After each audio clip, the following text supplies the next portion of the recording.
myself again. But it's the only... Good afternoon and welcome to NUFC Matters Match Day Live. It is Newcastle United at home today against Chelsea in the Premier League. It's a welcome return after the international break, and Newcastle up against it, I would have to say today. As always, I'm joined by a panel of supporters from around the country and around the world. We have Nathan, we have Joe. Welcome back, Joe. He was on one of our very first programs in Japan. We've got Chris, Al-Walid, and we've got Peter. And as always, we'll probably be joined throughout the afternoon by different people. And I'm pleased to say that you'll remember when we did our special Children in Need edition of the Three Amigos, and we raised £1,000 for the charity night. One of the regular members of the team agreed to do a show dressed as me, and that was Martin, of course. I'm pleased to say Martin has kept his promise, and here he is. Good afternoon, Martin. Hello and welcome to NUFC Matters with me, Steve Wraith. Steve Wraith, very good, mate. Very good. You're looking rather good. You need your beard trimmed a little bit, mate. And I'm not so sure about the sunglasses. Like, it's got a bit of a ZZ Top look about it, but you've made the effort with your hair, which is what I'm pleased to see, mate. It's very shiny. I've been in makeup all day, but the glasses. What's your name again? Steve Wraith. That's kind of like my name. It is. I tell you, just before we start, can I just say I'm selling some canny mugs, first of all, right? And also, for those people who don't like mugs, I've got some dapper fucking T-shirts, right? Yep. The glasses is mainly because I do a lot of walking and looking at bridges of a morning, so the sun shines. It hurts my eyes, so... normally I don't do these kind of shows, but I see we've got an assorted some fella from Japan. We're getting hard up now. But anyway, hopefully it'll be a good show. But I'm here for the afternoon. But yeah, anyway, so I'll ask the questions from now on. So anyway, Nathan, you do a bit on IT. So obviously it's not a proper job. So what do you do for your real job? Who do you think puts all the T-shirts in jiffy bags and sends them out? That's me. That's a very good answer. I wasn't prepared for that. The American fella at the bottom, Steve. I think you control the button. Can you move him up to the logo where he normally is, please? That's better, right? That's the last we need to talk to him. And then who's the other fella in the corner there? Al-Walid. Yeah, he doesn't know nothing about the takeover. Let's move him off as well. Dave's all right. Where's the other one? Where's the Scouser? He's got his kids today, Steve. Got his kids. And where's the other one? Where's the little leprechaun fella? He's busy vandalising mugs and putting insulting things on towards a guy called Martin. Oh, I seen that. I need to have words with that little fella. Just because he got a bit of grief about wearing a bow in his hair. Shocking stuff. Anyway. Let's enjoy the game. I'm going to get changed because I'm sweating like a hillbilly, but I'll be back in a minute. Thanks, Steve. Great to have you on the show. Steve Wraith, everybody. I noticed the Wraith name there. Obviously, good to have Steve Wraith involved, but I think that's probably a little tribute to me going up to St James's Park as a vicar. Good to have Steve on the show. And as he said, he was a man of his word, gone and done exactly what he said. So let's turn serious now and let's look ahead to Newcastle United against Chelsea. Starting lineup, Nath, Carl Darlow, Manquillo, Fernandez, Lascelles, Clark, Lewis, Hayden, Longstaff, Murphy, Alan St Maximin and Joe Linton. On the bench we have Gillespie, Shaw, Carroll, Shelby, Hendrick, Kraft and Almiron. So no place in the squad for Callum Wilson today. What's your take on that, Nathan? Yeah, we've got quite a few sort of injuries and one thing or another today where we'd want Wilson in there. That's the main source of our goals this season. But after that knock he picked up before the international break, it was always going to be a bit of a rush for him back. I'm really pleased to see Clark back. I think that's probably speaks a lot about where we are as a team at the moment. That I'm excited that Kieran Clark's coming back into the team. But I'm of the view he's one of our sort of most consistent centre halves, and I think he'll slot in well there today. We've got that weird issue again with Lascelles playing, probably the weakest of all the central defenders that are in the team and on the bench today, but because he's our captain, he's got to play. So that's one thing. I think Murphy retains his place today, but I, from the way I've sort of figured it out, I think he's going to be playing a bit further forward today. He's going to be playing probably out wide, which is a bit of a shame, really, because I think that obviously that's probably dictated by the injuries that we've got, injuries to Fraser as well. But I think it seemed to me that Murphy was really making that wing back position his own. I thought he was quite impressive in the last couple of games for me. But yeah, it's a tall order today. I think the centre of the park is going to be critical today to see how we get on. But I think Hayden and Longstaff in there. I've got a game on the hands today. But yeah, we've got a lot of players missing today. It feels like, and particularly I think we'll probably get onto this after. But it was particularly sort of disappointing. Obviously, all the revelations that have come out about from Almiron's agent this week. It was really disappointing to see that he didn't come back from the international break to better prepare for this game. I think that probably speaks a lot about where he's at the moment in terms of how he views his Newcastle career. So that was a disappointing thing as well. But I guess we'll touch on that afterwards. Yeah, I've got plenty to talk about, certainly, throughout the game. And I can imagine we'll probably spend more time talking about things that are going on rather than talking about the game. I think it's going to be painful today. Joe, welcome back, mate. The starting lineup, then I'll stick it back up on the screen again, is there for all to see. What's your take on that, mate? A lot of chat already from supporters watching about it being a back nine. Nobody overly joyed about Joe Linton playing. We couldn't have risked Wilson. There's no doubt about it. I will flash up the Chelsea team for everybody as well. There we go. One of their players probably cost as much as the entire team that we've put out today, to be fair. So, what's your take on the Newcastle team, Joe? It's interesting to see Manquillo back in at right back, presumably, or right wing back, probably. I think he was doing quite well before he dropped out of the team. Was it injury that he was out with, first of all, and then he's just sort of lost his place? But it's quite nice to see him back in the starting lineup, along with Clark.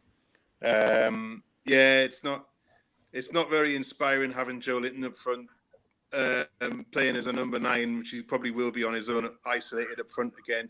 I'm not really expecting too much from him. I think it's probably, I don't know, it's difficult because we're playing Chelsea, so you don't know what's the approach going to be. I doubt Bruce will send them out to attack. He'll probably just try and contain them and then hit them on the break with Murphy and Saint-Maximin. But I hope Saint-Maximin will be on the wing again today. I think with this lineup, that's probably looking likely for him on the left and Murphy on the right. So that's promising, because I think that's where he plays his best football, when he's out on the left wing. So I'm pleased to see Longstaff and Hayden in the midfield as well. I think they'll probably, when you look at the Chelsea midfield, it's difficult to see how they're going to beat them. But I think it's. We've lost Joe. He's lost his signal. Al-Walid, we'll come to you. Your take on the lineup. We'll have to bring Joe back in when he comes on. There's the lineup. Al-Walid, your take on the lineup, please. So he back, Steve Wraith, back to the old play, 4-5-1. And I want to say it doesn't. He changed the formation from last 3 matches. It doesn't mean we get beaten from Southampton. That means it was wrong plan in first place. It was two fatal mistake by Almiron and Longstaff. It doesn't mean it was wrong. We just saying that there was no change during the game or no special instruction to the player in the important time of the game. I see he put Joelinton. So even if he put Andre Carroll, he will exchange for Joelinton later, or the opposite. It's not much different. It's big. I think it's goal chance for Joelinton. to start against Chelsea in first lineup. Nobody expects something from him, so we hope this is no pressure on him. But I think, yesterday I talked with a big Chelsea fan. He said we always struggle in St. James Park, and I hope he's right. He will hopefully will struggle today. And I'm quoting Mr. Bruce. Let's see what's going to happen.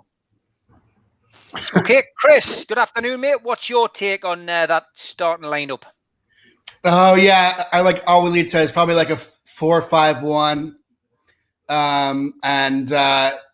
Interesting to see Kieran Clark. I'm not excited about Joe Linton being isolated up front because he just doesn't play well without being isolated like that. This whole Almiron off the field drama. I'd like to see where his head's at. So interesting that he's on the bench. If he comes in, I hope he plays well. I hope that we can put this all behind him and just show that he really wants to be playing for Newcastle and that his head hasn't been turned by his agent. I hope that it's all agent stuff and not not coming from him, player. Yeah, it was a strange situation. I'm sure we'll talk about that throughout the afternoon. Martin, welcome back, mate. Somebody jumped on your feed there. I'm not sure who it was. Somebody impersonating me, but good to have you back on. Hi, Jack. Thanks, mate. Good to have you back on, mate. Your take on that starting lineup for Newcastle today? Interestingly, just listening to Bruce there, he's already conceded. No way! Chelsea, what a surprise! Giving Chelsea big licks. They're a great team. They hold position. We're in for a tough afternoon. The only real positive from him was good to see Clark back because we've been missing a natural left foot in defence, which I think is right. Is a bang on comment. I'm glad to see Clark back.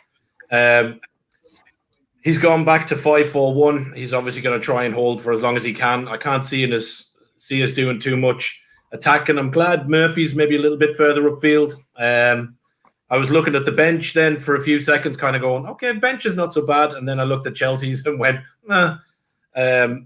But yeah, look, I think it's the best of what we've got. He's obviously trying to keep that back five and keep the score down, I would imagine, as his tactic. Chelsea last two games are 70% possession. So look, we know what we're in for, and we know with the players we've got the best we can do probably. So I think it's going to be a tough afternoon now. Yeah, I would agree. Pete, hi mate, good afternoon. Your take on that starting lineup today? To be honest, it's a lot of what I expected. I'm really pleased that Bruce has made the decision not to risk Wilson.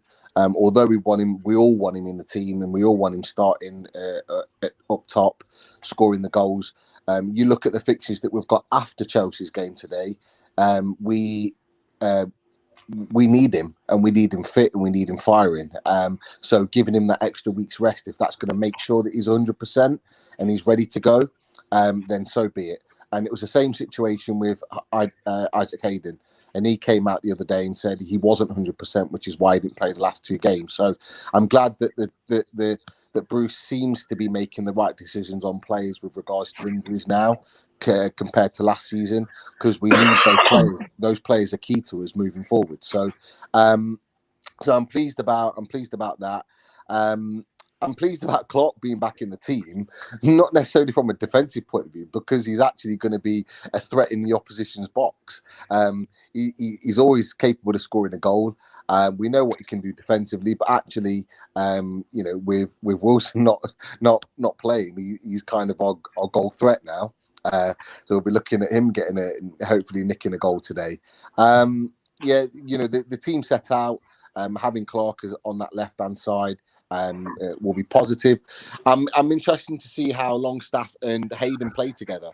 Look, we've not seen them really have a run of games together since they played together under Rafa, and they played well. and they were keeping Shelby and Diarmi out the team when they played together. So I'm not saying they're going to pull out a masterclass today. It's going to be a difficult game, but they've already shown that they can play together as a partnership, as a midfield partnership. So again, looking forward to how those guys can come together. But say Max on the wing and Murphy on the wing, it's just going to be a case of get the ball and run at them, make them go backwards. Can we commit them defensively?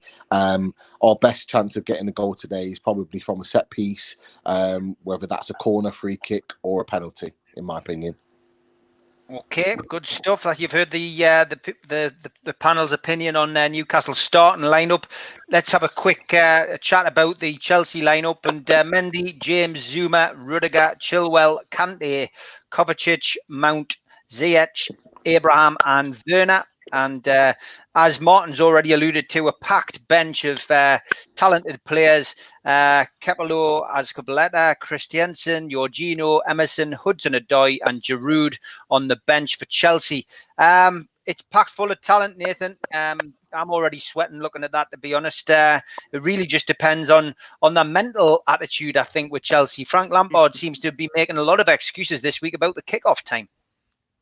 Yeah, I think so. I think it's an opportunity for the guys to go out there today. I think I don't think we're under any illusions it's going to be a bit of a backs to the wall job. I think the back three, back five even will have to really hold firm for us today. For me, the game's won and lost in the centre of midfield today. Obviously, Kante, as we know, has been and is one of the the best in the league in that position.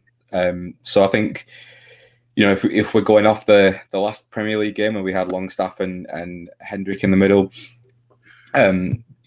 those two as a partnership in that they were non-existent and they were overrun time and time again. It wasn't even any kind of clever attacking build-up play that was outdoing us. It was just we were just overrunning in the middle. They were running straight through the middle of us. So I think that's going to be a massive challenge for those two today. But on his day, Longstaff can do that job, and as we know, like Hayden on his day also, he can.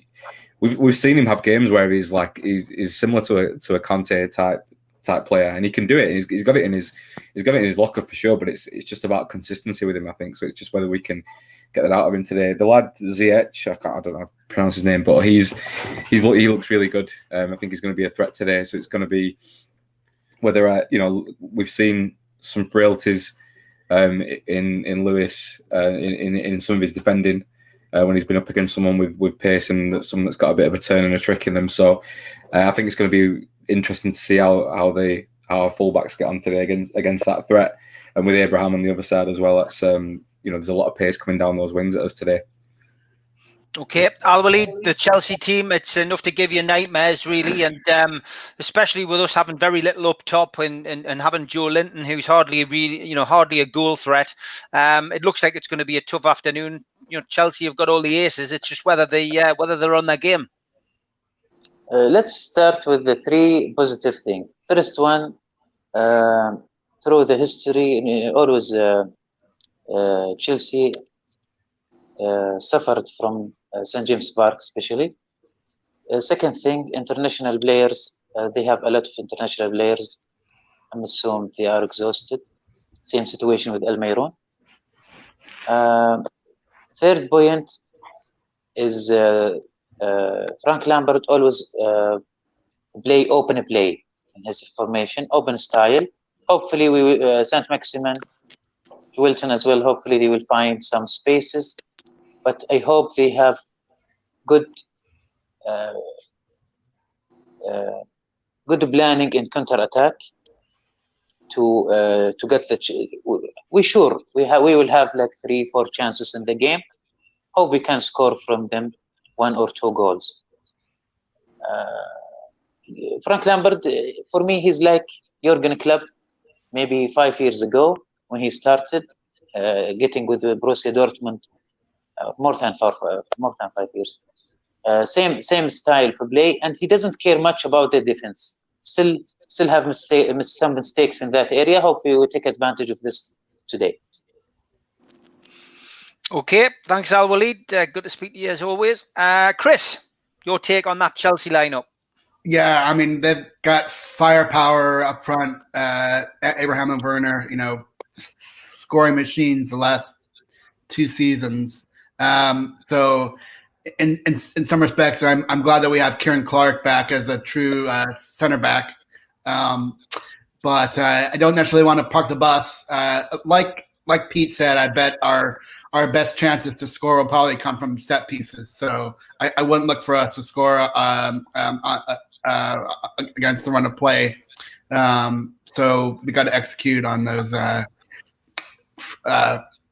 penalties and free kicks and corners especially. I was sort of noticing that, like, years ago we were very money on corners, and sort of corners were always a threat when we scored, and it hasn't been really a scoring threat recently. And maybe that's just because, like, 2 seasons ago we had all of those.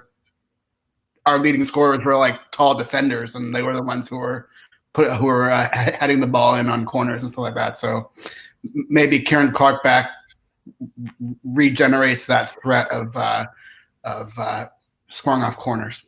But yeah, it's going to be a tough afternoon. Not conceding anything, but they'll have to play their best game of the season to get a result, I'd say. Yep. Paul Oxley says Chelsea are dodgy at the back, but like I said before, we'll need a performance from ASM. This game will show if he is the real deal or not. Joe, what's your thoughts on the Chelsea lineup? And do you agree with Paul that Chelsea are dodgy at the back? Uh-oh. Well, I was just thinking that I think Rudiger's got a mistake in him. He's shown he's improved slightly, but got a mistake in him. And looking at their midfield, they're very good players, obviously, but they're fairly lightweight.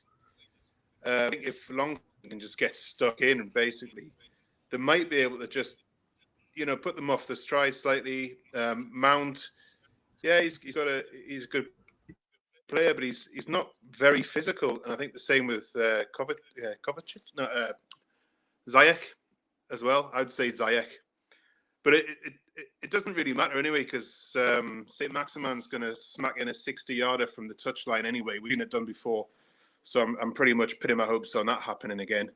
And I think we can get at the defense. It's a shame. It's a shame that Wilson is injured, because I think he'd probably be able to have a decent shot at their central defenders. But like Chris was saying, having the aerial ability of Clark and Lascelles, I think we could give them some trouble from corners. And we might be able to not dominate. We might be able to match them in midfield physically, at least. Which sometimes you got to play a little dirty and just get your foot in and disrupt the opposition when you're playing against teams like. And sorry, I dropped out last time. I have no idea if you can hear what I'm saying right now. We can hear you, Joe. Don't worry about that. As I say, there's a slight delay, but you are in Japan, so don't worry about that. We'll take that into consideration when I'm talking here. But great to have you, as I say, great to have you back on, mate. It's always nice to welcome people back. So well done on that, Martin. Yeah, I mean, the Chelsea lineup, it's full of internationals, full of star players. What's your take on their lineup? Who concerns you in that lineup? Yeah, I think, like, if we look back at last season's game, we snatched it in the 94th, I think it was. And Chelsea had their chances. I think what Lampard has done cleverly is he's improved where they were lacking last season. So he's obviously gone out and he's bought goals. So he's got he's got Abraham playing better. He's gone out and got Werner. They went out and got Kai Havertz. They got Ziyech. So he's gone out and invested, and Abramovich has obviously stumped up the dosh. They've spent a lot of money on buying goals, and I think the big difference, we always seem to do okay against Chelsea, but I think the difference this time around is I think they've got the firepower to finish the chances that they didn't take last season, and I think that will be the talent for us. I think I agree with Joe. I think ours will come down to set pieces. I just seen Stu Penman put a picture up there of Bruce's tactics. So it's got the back five, and then just after the halfway line, it says just hoof it. So I think that probably is how we'll go. But Kante, for me, I think controls the ball. He's very small, but he's like a Messi. He's short, stocky, hard to knock off the ball, low to the ground, can spin and turn and set away. I think Mason Mount has been good for them. But I think one of the best buys I think they've made defensively, I know that they have not mistaken him, but I think Ben Chilwell will be a really good signing for them. I think him and the other guys, I think they will show that up. But I think the big difference for me is they've gone out, they bought goals, and I think if they create the chances, look, Werner's a machine. I think he will punish it. But look, let's go at them. Joe made the point. Get stuck in. If we think we're going to take a hide and go out there and at least get stuck in, I'd rather go at it and lose 4 than sit back, do nothing, and lose 4. So go at them. Teams coming onto the pitch. Chelsea out first, Newcastle out second, and we'll come to you, Pete. And they're just playing to in talk pink about shorts as well. And they're playing in pink shorts. Yeah, horrendous. The big difference is, as Paul Oxley says, there's no crowd there pushing us on. The crowd helps us in big games like this, Pete. Do you agree with that? And anybody in the Chelsea team that's really concerning you today? Or do you agree with one of the texters in who said that, they're a bit dodgy at the back and he fancies Newcastle to get something today? Well, first and foremost, we are not the same team without 52,000 fans behind us. It's the reason that we won in January last season. It's as simple as that. So it won't go the same way as it did for that reason, because we carried them through that day. In terms of where they can hurt us, it's a weird one because, like a few on the panel have said, at the back, particularly centre backs, that's where we could get in. But equally, I think they're very good at set pieces. Both Zuma and Rudiger are very good at set pieces in attacking areas. So that's what I'm worried about. Yes, we've got height in there with Clark and Lascelles and Fernandez, but they are very good and they've scored a few goals this season off the back of set pieces. So that worries me. I think, like Joe and Martin mentioned about Chilwell. Chilwell's a fantastic left back. I think that's the main reason why Manquillo's playing today, because defensively he's a lot more astute and a better defender than Murphy. And I think they're playing him there today purely to combat the fact that Chilwell is going to be bombing down that left hand side. He's effectively a winger. And that's why he'll be playing. But equally, that's why Murphy's playing further forward, because he's got the pace to try and get in and behind it and find those little gaps when Chilwell goes bombing forward. If it breaks down, he's got the pace to really cause some problems in and behind that. So it's going to mean that Chilwell's always going to be in the back of his mind worried about whether he's going to go too far forward and get caught out the other way. So I think that's why Bruce, and I'm hoping that's why Bruce has set it up in that particular way, because I know that's what I would have done if I was in that position. And the fact that Werner and Abrahams are playing says to me that Lampard is not going to want to have what happened last season, in that we hold out, and they concede a late goal. He's got the big boys on today because he wants this game done early as possible, and he's going to want Abrahams and Werner to get the goals to end this game as a contest, probably before half time. So that's why they're all playing today.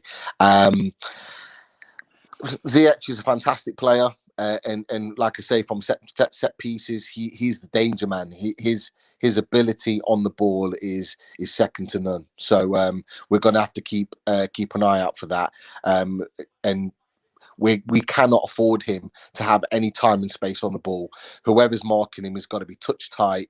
They've got to be really close. They've got to ensure that when he gets the ball to his feet, that we're pressing him quickly, that he's giving the ball then to the next man and he's on the ball as least as possible, because then that way we're going to sort of minimize their biggest threat.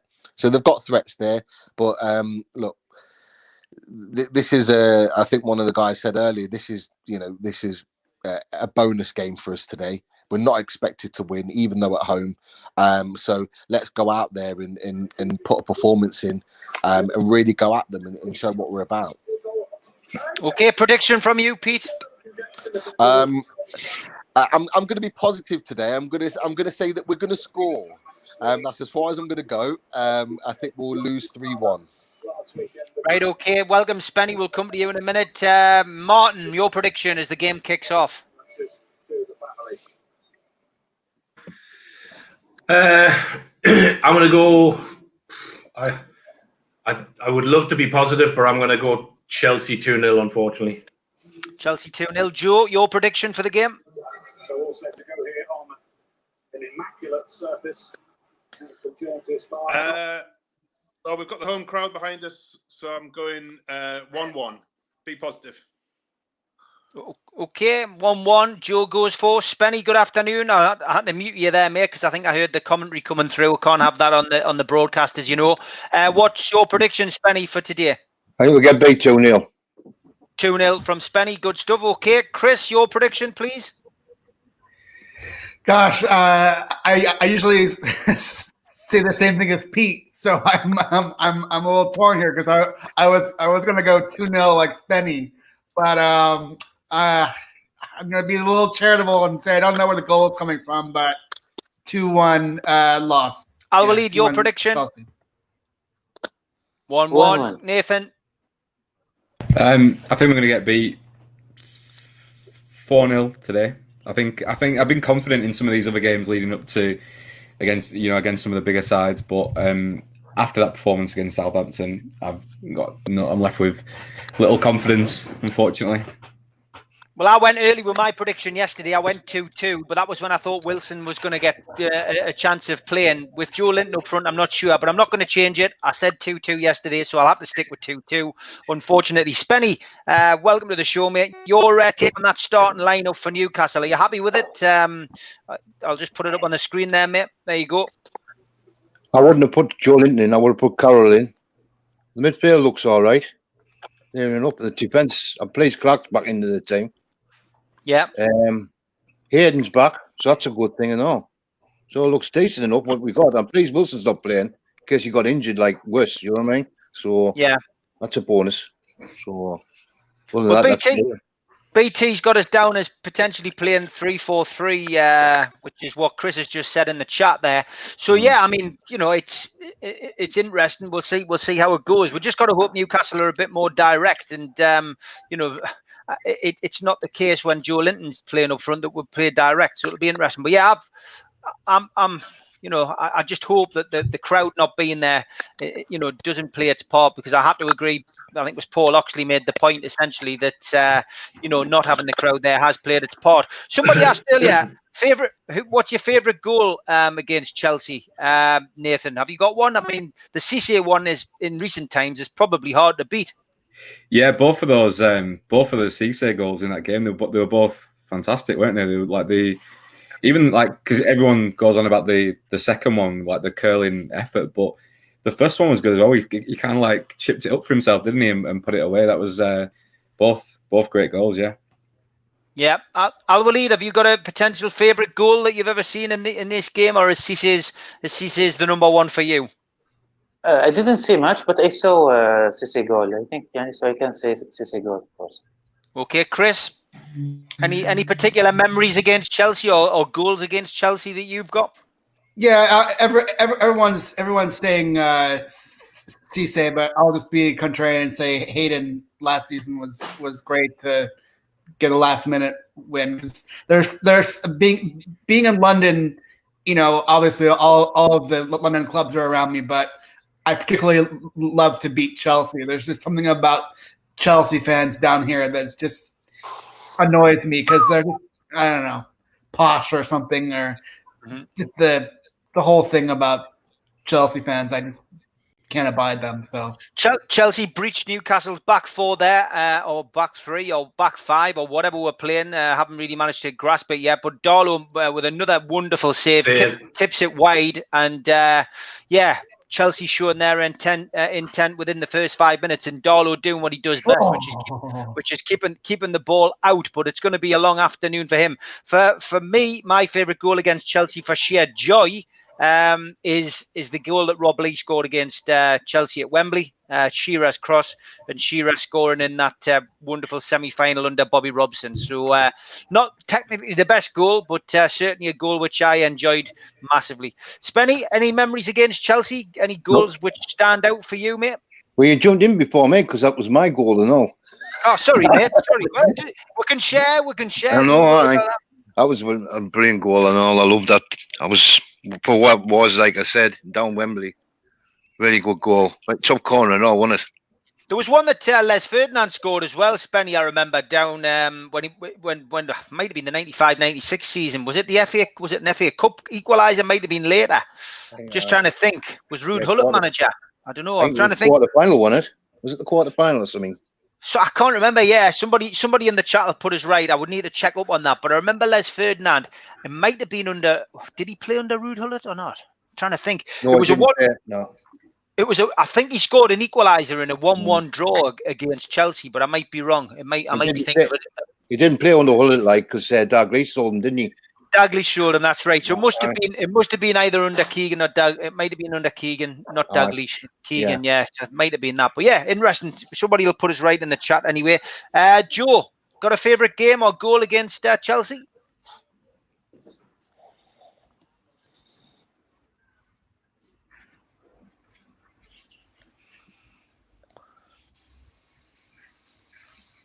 Did you get that, Joe? No, slight delay, I think, in Japan. Oh, was that for me? Sorry. Yeah. It went off for a second. Well, obviously the Cisse one. But I know it's controversial, but I quite like to say the Sissoko, the goals that when Sissoko had the game, I think it was one of his first games for Newcastle when we sort of saw glimpses of what he could do at that time. He's left a bit of a sour taste in the mouth since then, but that was a great game as well. Yeah, I remember that. Yeah, Sissoko. That was his debut, Joe. Whoever it was that left. I think I'm a little bit behind you, so I'm worried you're going to tell us about a goal before it happens on my. Yeah, that sometimes happens, unfortunately. Martin, if the score, don't mention it. Martin, what's your favourite game or goals against Chelsea in the past?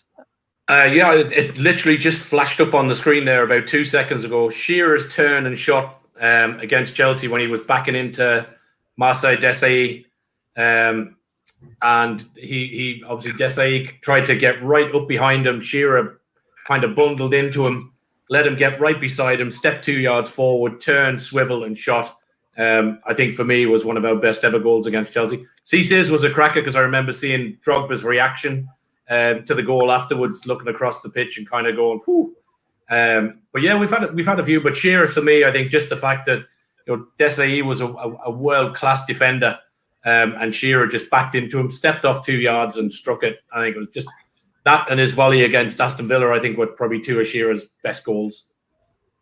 Okay, 8 minutes into the game now, and still Newcastle 0, Chelsea 0. But it has to be said, Chelsea looking the more composed, certainly looking the more direct. And yeah, you get the feeling if one goal goes in, the floodgates could open.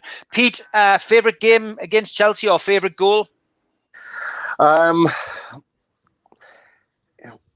favourite goal is definitely the Patrick Kluivert in the FA Cup, the Robert cross. Kluivert bullet header into the top corner. That really kind of sort of announced him, really, because he never really had his best time with us. But yeah, it was a fantastic goal. So definitely the Kluivert one. A few of the others have been said. I actually really like the Loic Remy one where we won at St James's. I really enjoyed watching Loic Remy play for us and wished he stayed. And it was great to see him score that goal. That I think we held on that game. I think we had to change keepers as well. It was like one of them ones where we hung on until the last second. So that was a good game. I think someone else mentioned it. Might have been Joe. The Sissoko one was in my mind, and the score. Unbelievable. Only spoke about him. Yeah, sorry to interrupt you then mid-flow, Pete, but is it going to go to VAR? Newcastle defenders are questioning it. I don't think so. The Chelsea players don't look too unmoved, but Newcastle 1-0 down. It was prior to that, there was a wonderful save by Carl Darlow again from a Tammy Abraham point-blank header, and they're questioning a question on whether there's an offside here, but there clearly isn't. And it looks as if it's an own goal by An own goal. Fernandez. Yeah. Does he get a shove here though from Chilwell? Ball whipped in. not a shove. Chilwell was behind him, was he? It's not a shove. Mount puts the ball in. Fernandez tries to. There was a push. It doesn't look like a push to me. That's not. Yeah. That's not. I think it's already hit him and heading in before he gets a shove in the back. If I'm looking at it right. Fernandez's face tells the picture. The referee saying no. There's definitely no foul. Chilwell's looking rather smug, but Peter Walton is talking about it on BT Sport. But the goal's being given, so it's Newcastle United 0, Chelsea 1. According to Steve McManaman, we demand a certain style of football, says Chris Hall. Yeah, just not a piss poor one with no directions, mate. Yeah, we're back to some of these pundits really just talking absolute rubbish on BT Sport and Sky again. Joe Cole. Frank Lampard saying that Steve Bruce is doing a great job. Well, of course he's doing a great job. Newcastle's one of your rivals in the Premier League, and anything that he's doing to make sure Newcastle aren't threatening the top of the league, then that's going to be good for Frank Lampard. But yeah, I mean, finish off what you were saying, Pete, about your games and goals. I mean, I agree with you. The Loic Remy one was a special one. Somebody just mentioned it was a Les Ferdinand double as well, which stands out, which is probably the one I'm thinking of. But yeah, there's been a few good goals against Chelsea because we've got a good record against them at home up until today. Yeah, I think the Les Ferdinand one, I remember that. Is that the one where it got smashed it in off him? It was off Dimitri Karin. Yeah, I remember that one. That one. I remember watching that on TV. So there's been a few down the years, but yeah, there's a couple of Pardew masterclasses there with Remy scoring the winner and Cisse at home, not the one at Stamford Bridge, but Cisse scoring the winner. They sort of live long in the memory purely because it was a Pardew masterclass. We never looked like winning and managed to nick a goal and then hold on. So there's a few of them games that frustrated Mourinho. But look, without doubt, everyone's already said it. The Cisse ones are definitely the standout, not just because of the 2 goals, but actually because of the performance. When have we ever gone to Stamford Bridge and dominated a Chelsea team like the way we have, whether we've been up there challenging or not? So that was definitely the standout performance. It was a fantastic evening. Yep, Daniel Kane says, how poor was that goal? Terrible. Tell me up where we're shocking, boys. How you watch it nowadays? We are every top 6 whipping boys, so not happy at all, Daniel.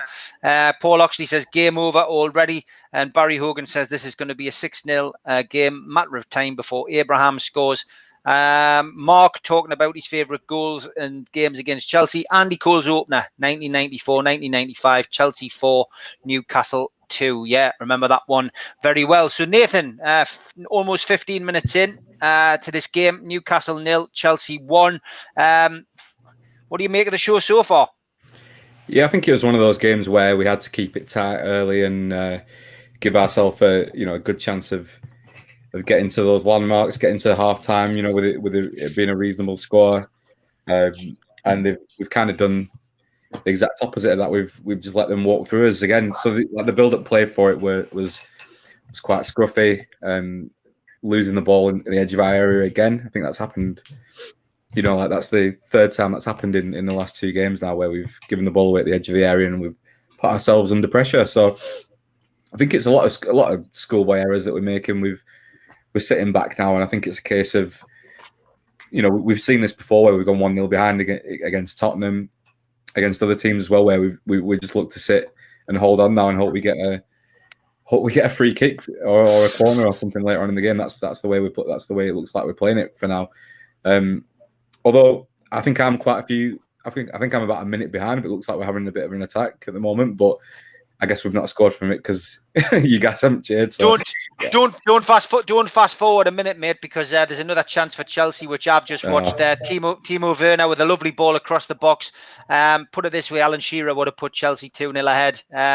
Abraham didn't gamble. Should have took a chance. Wow. And that should have been 2-0 to Chelsea.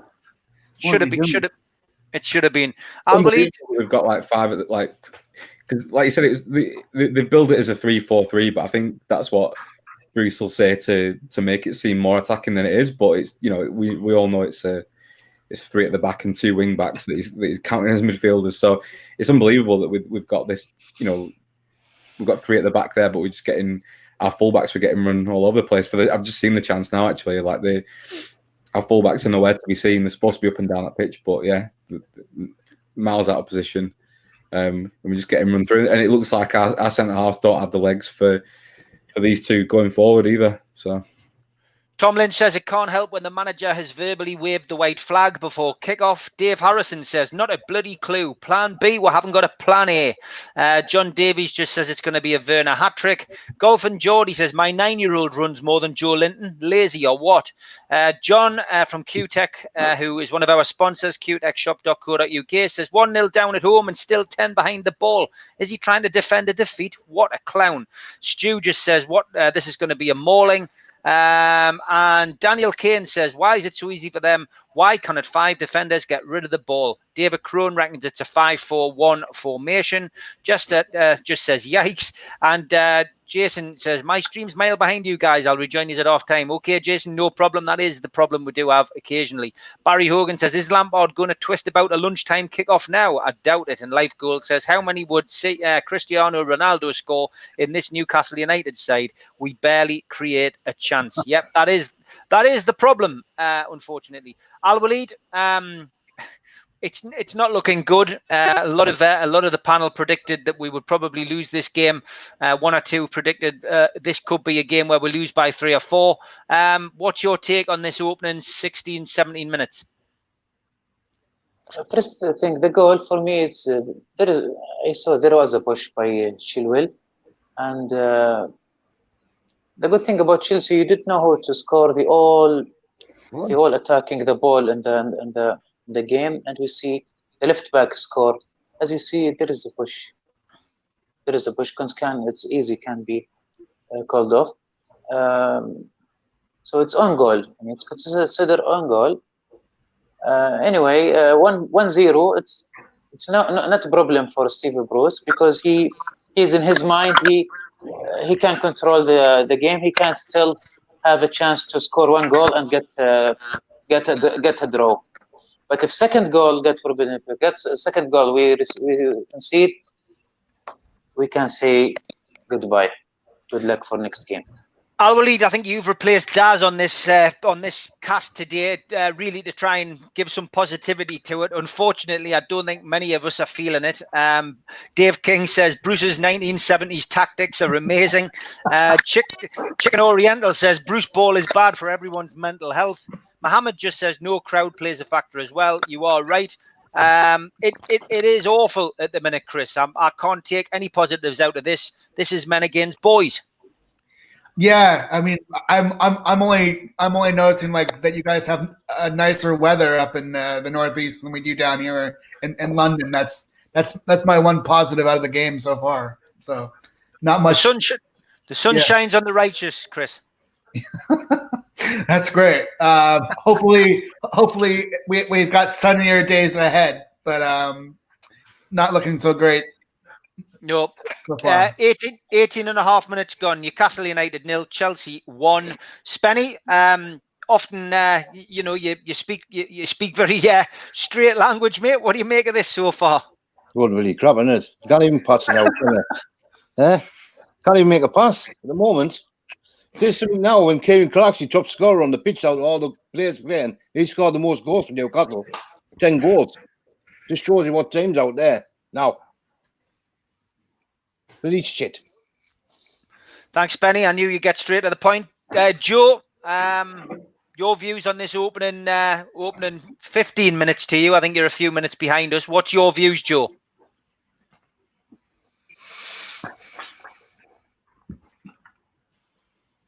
Well, I'd like to revise my 1-1 prediction, first of all. I don't necessarily know where anyone's supposed to be.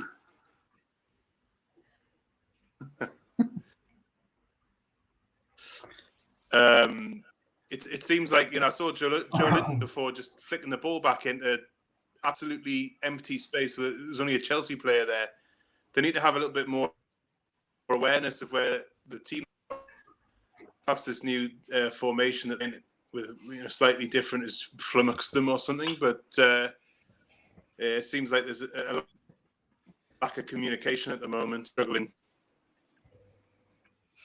Yeah, the only side that I've seen, Martin, of Steve Bruce so far is him looking at his watch. Maybe he's trying to wish those the hands on his clock a bit quicker and hoping that the game finishes before he gets massacred. But it's definitely something that's happened with Steve Bruce's term. There's every now and then there's a game where we just get absolutely humped, and at the moment, this could be it. If Chelsea get their shooting boots on, this could be the game where we could be looking like a Leicester type of scoreline that we had last season.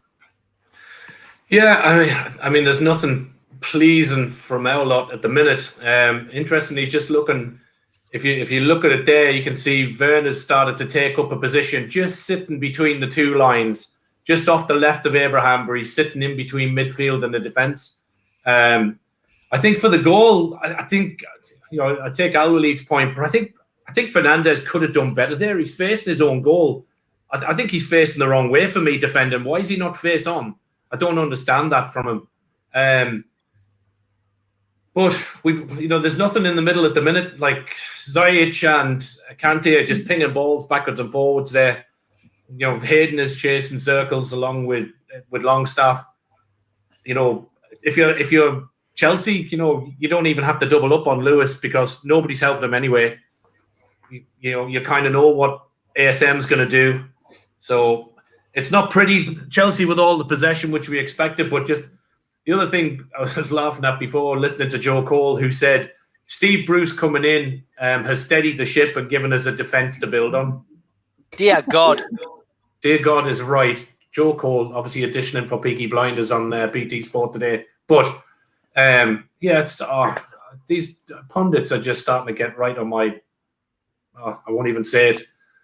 Just some nonsense chat. But yeah, look, not a good game so far. But I think nothing more than we expected, really.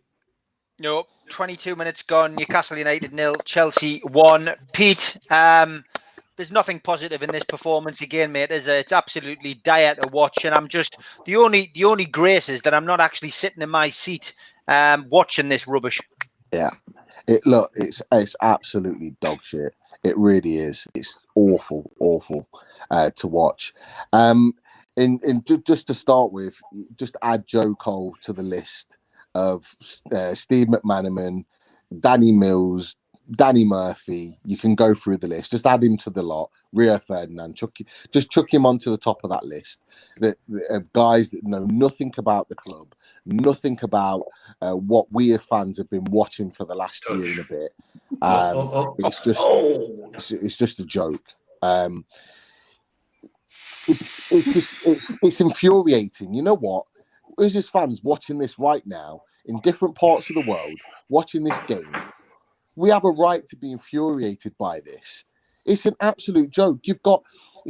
We're like 30, 40 yards out from our goal line, and we're literally set up to say, right, break us down. We're already 1-0 down. Why are we set up to play like that? Just get ourselves up the pitch. I mean, there was about 5 minutes ago where we won the ball back just on our 18-yard box, and then you've got Sean Longstaff that's come and took the ball off the defender and has got no one within 15 yards of him to give the ball other than the centre-back that he took the ball off that was 2 yards away. And then he's got 4 or 5 guys pressing him for the ball. That should never be happening at Premier League level. It should never, ever be happening. There should always be an offer.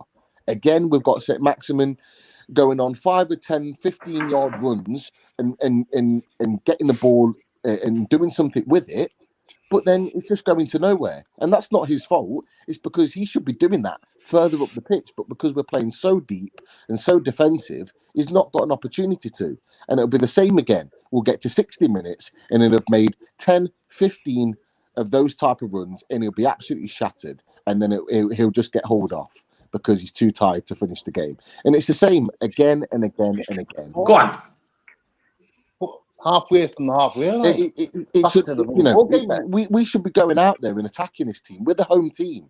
We are the home team with the emphasis that we should be going out and attacking on our patch. These guys, these Chelsea players, must think it's their birthday today. Honestly, they've come onto that pitch and they must think it's their birthday because they won't have an easier game this season. They will not have an easier game this season to play against this type of Newcastle team. I think Martin made the point in that you can start to see that Werner and Mason Mount, they're just starting to play within those two gaps of those two banks of four, or the 4 and 5, and you can see that just all it takes is one pass and it splits the midfield and defence within a second. And you'll see it again. You can see the bank of 4, as you can see it now if you're watching it bang up to date and live. And there's just the 2 banks of 4, and then there's 2 players, and it's Werner and it's Mount that are just sitting in those little holes. And all it takes is one pass through there, and it just literally takes 4 or 5 men out of the game, and already they're on the attack. And it happens time and time again. It's too easy to play against. It is far too easy to play against. And anyone that says this is Rafa Benitez tactics, no, it's not. Because Rafa had a system and a way of playing that didn't ensure that we played and set up like this. We were still more than a threat going forward than we are right now in this setup with Steve Bruce. And it's 100%. So infuriating to watch. It's embarrassing. Yes, Chelsea are a good team. Yes, Chelsea have spent a lot of money on some fantastic players. But I tell you what, West Brom put 3 past them. West Brom put 3 past them this season and made it difficult for them. And actually, we're very unlucky not to win the game. So why is it with us, with a better squad, are looking 10 times worse than West Brom? There's no excuses here. No excuses. It's a joke. I think the thing with the on your point, Pete, is, as you said, like Kante and Ziyech and Mount are just sitting between those 2 lines. The problem is those 2 lines are so distinctively seen because the movement the opposite way without a break or without movement gives you 2 static lines. So it's easy as a midfielder or an attacker to just sit there. Exactly. So the problem is when we get the ball, we've got 2 banks of 4. So if we lose it, we're in such a rigid shape. Without the forward movement, we get caught with 2 passes. And that's the problem. It was the problem v Southampton. It's the problem now against Chelsea. I mean, what the fuck is that? Sorry, but Jesus Christ. Martin, I have no idea. Sorry. Joe Linton's obviously had his David Beckham video collection out today because he's just tried to take a shot from just outside the centre circle. It curled like a boomerang towards the Leazer's end. It had very little power on it, very little uplift. Probably the worst shot I've ever seen. It certainly was no Rob Lee against Brentford, that's for certain. Look, we should. I'm sorry. I swore. I'm sorry. We should be laughing, but I know me and Martin are laughing. We shouldn't be, but it was absolutely laughable, that effort. It was 40 million pounds for that. Who on earth sanctioned that deal, for God's sake? Honestly, they should be sacked. I'm sorry. I don't care who it was. Whoever sanctioned this deal needs to be sacked. And of course, a lot of people in the chat asking about my views on Joe Linton because we're at game 10, and here we are, and people can't say that I've just jumped in and said anything. Joe Linton is not a Premier League player. He's not a championship player. Look at Zilic. Oh, man, come on. He's not a championship player. And as we saw in the FA Cup, the League Cup run at the start of the season, he's not even a first division player. He's barely capable of kicking a football. At the moment, all Joe Linton can do is put his strip on. That's if he actually puts it on himself. Can he actually lace his own boots? Because I really cannot see why we spent £40 million on him. He's an absolute waste of space. He shouldn't be playing in our team. He shouldn't be playing in anybody's team. That is my view on Joe Linton. And I have given him 10 games this season. I promised I would. It's dragged on. I genuinely don't think he should be anywhere near him. We've wasted £40 million of the club's money or Mike Ashley's money or a bit of both. Whatever we've done, it's an absolute joke. And the only people who've benefited from buying Joe Linton at Newcastle United are the greedy agents who were involved in that transaction. That's it. I hope that clears everything up. You don't get Not like Joe Linton, Steve.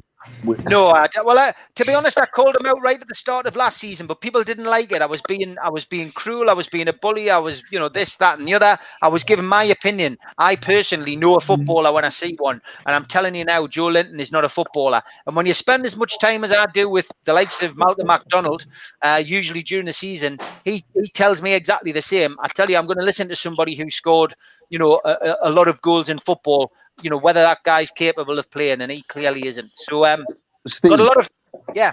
So I was just going to say, I talked on my other stream with 4D, and I said, that game against Tottenham where he scored and he got that goal. I thought, in the build up to that, he just needed a goal just to get himself going, and then you thought to yourself, right, the £40 million will start to come through, and we'll start to see that quality. He got worse. He scored that goal against Tottenham and actually got worse. And I don't know how that's managed to happen. I don't know how a £40 million player actually gets worse after scoring their first goal for the club. But he did. And he's just not come back from that. And you're absolutely right. He's not even a League One player. He's not. And you said the agents benefited from it. Hoffenheim were laughing about a week after that deal got done. They were laughing.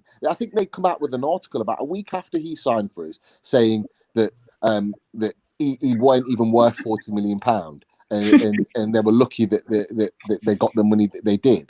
And when a team comes out and says that, it says a lot. I mean, they must be laughing watching Newcastle every week returning to starting the game. Life goals makes a valid point. Would the side have been stronger if Joselu had been kept and Joe Linton and not signed? Well, of course it would. We would have had all that money still in the bank.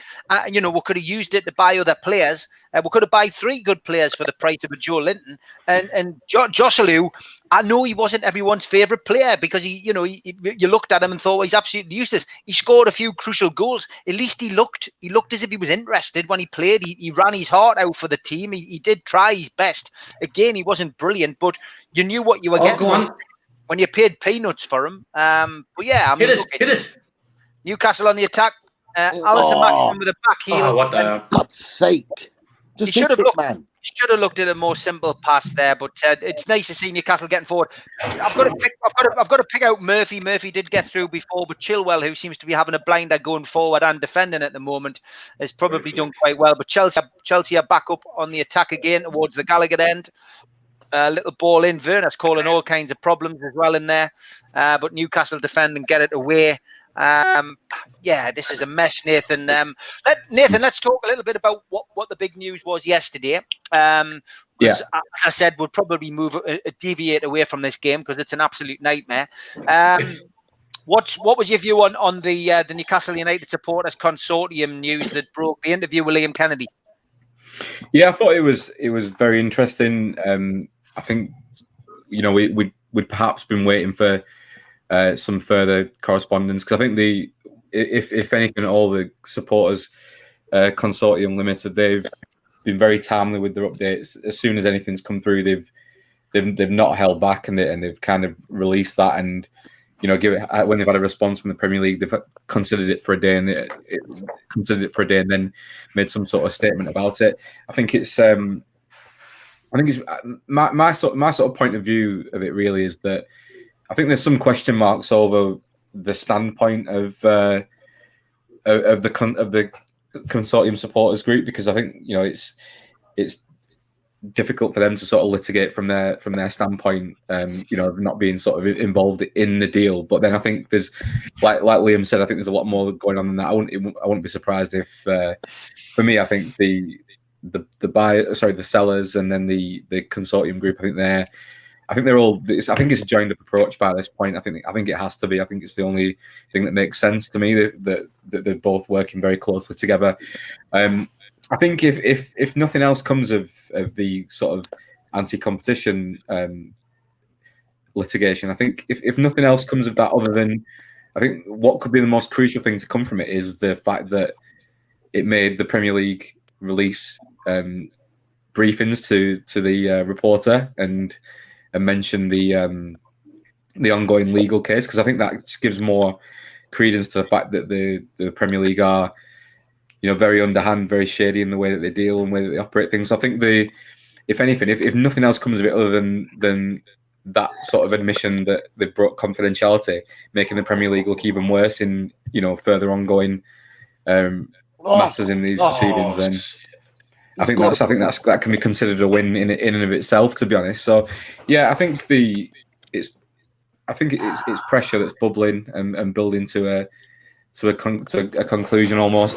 I think I wrote into the show yesterday when you were live with the guys. I think that what's going to happen as a result of this action and as a result of the fans' action, the club's lawsuit, the fan group lawsuit, I think it's going to blow the sort of Premier League hierarchy wide open, because I think with all the pressure that's being applied from the DCMS and from ourselves over the summer and various other groups, I think it's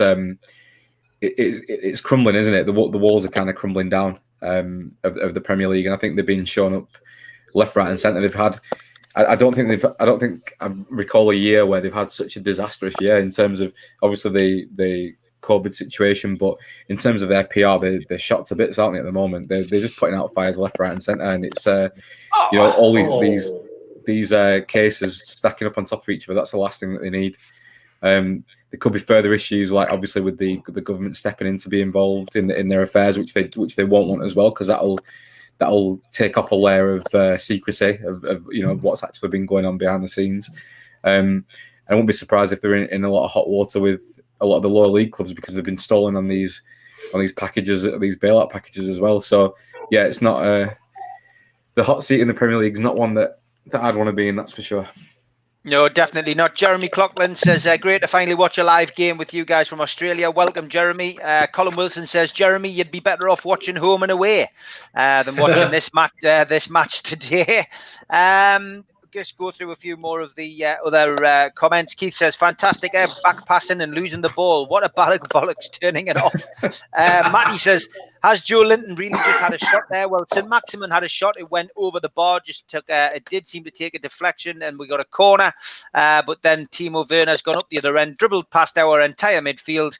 But Chelsea had another shot which has gone wide. Lascelles seems to be holding the back of his knee. So he's off play at the minute, but looking to come on. Steve Bruce looking a bit concerned.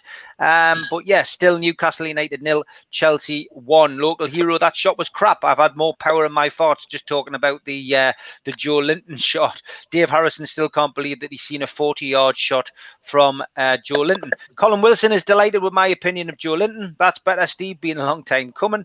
And Joe Linton's not doing himself any favours at Steve's game number 10, Chris. No, well, I've already had me rant about him. Tom Lynch says Steve Nixon was responsible for Joe Linton, and it's so bad. If I was the owner, I would sack Bruce at half time, says Toon Fan. What you said about Joe Linton, like the most annoying thing for me is that, like, £40 million, like you said, to us that's a absolute game-changing player, isn't it? 40 million spent in the right area on our team would completely change how we look and how we play. Like an actual £40 million striker, imagine that'd be amazing. But if we could spend 20, 30 million on a centre midfielder, it'd completely change how we play and how we look, I think.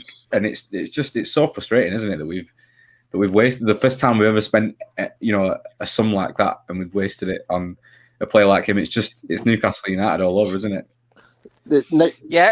Steve, sorry, just to add to Nathan's point, but we already had a striker that cost even less than that in Solomon Rondon. And this goes back to the original point, is that we had the guy on loan. We had a deal agreed potentially at 16 million, which was his buyout clause. Why was there a need to go and spend 40 million on a striker that hadn't been proven, that hadn't scored more than double figures in any of his professional seasons? And it just goes back to that point. It just goes back to poor management from the top. I mean, we could have had, like Nathan just said, we could have gone out and got a 20-30 million pound, a fantastic centre midfield player to come in and really sort of do what we haven't had since Johan Cabaye. But we could have had a striker as well up there for that money, and covered the wages and covered the agent fees for all of that, and we'd be looking at a different type of team right now. We would. It's baffling. Yep. Julie's Baker's got me creased with this one. She says, I think the Chelsea goalkeeper's gone to see Fenwick's Christmas window. For those of you who don't know what that is, it's the Christmas window on Northumberland Street, which everybody goes to see up in the northeast. So, I think you're right. Al-Walid, and what's your view on the Newcastle Fans Consortium story that Liam Kennedy broke in the Shields Gazette yesterday?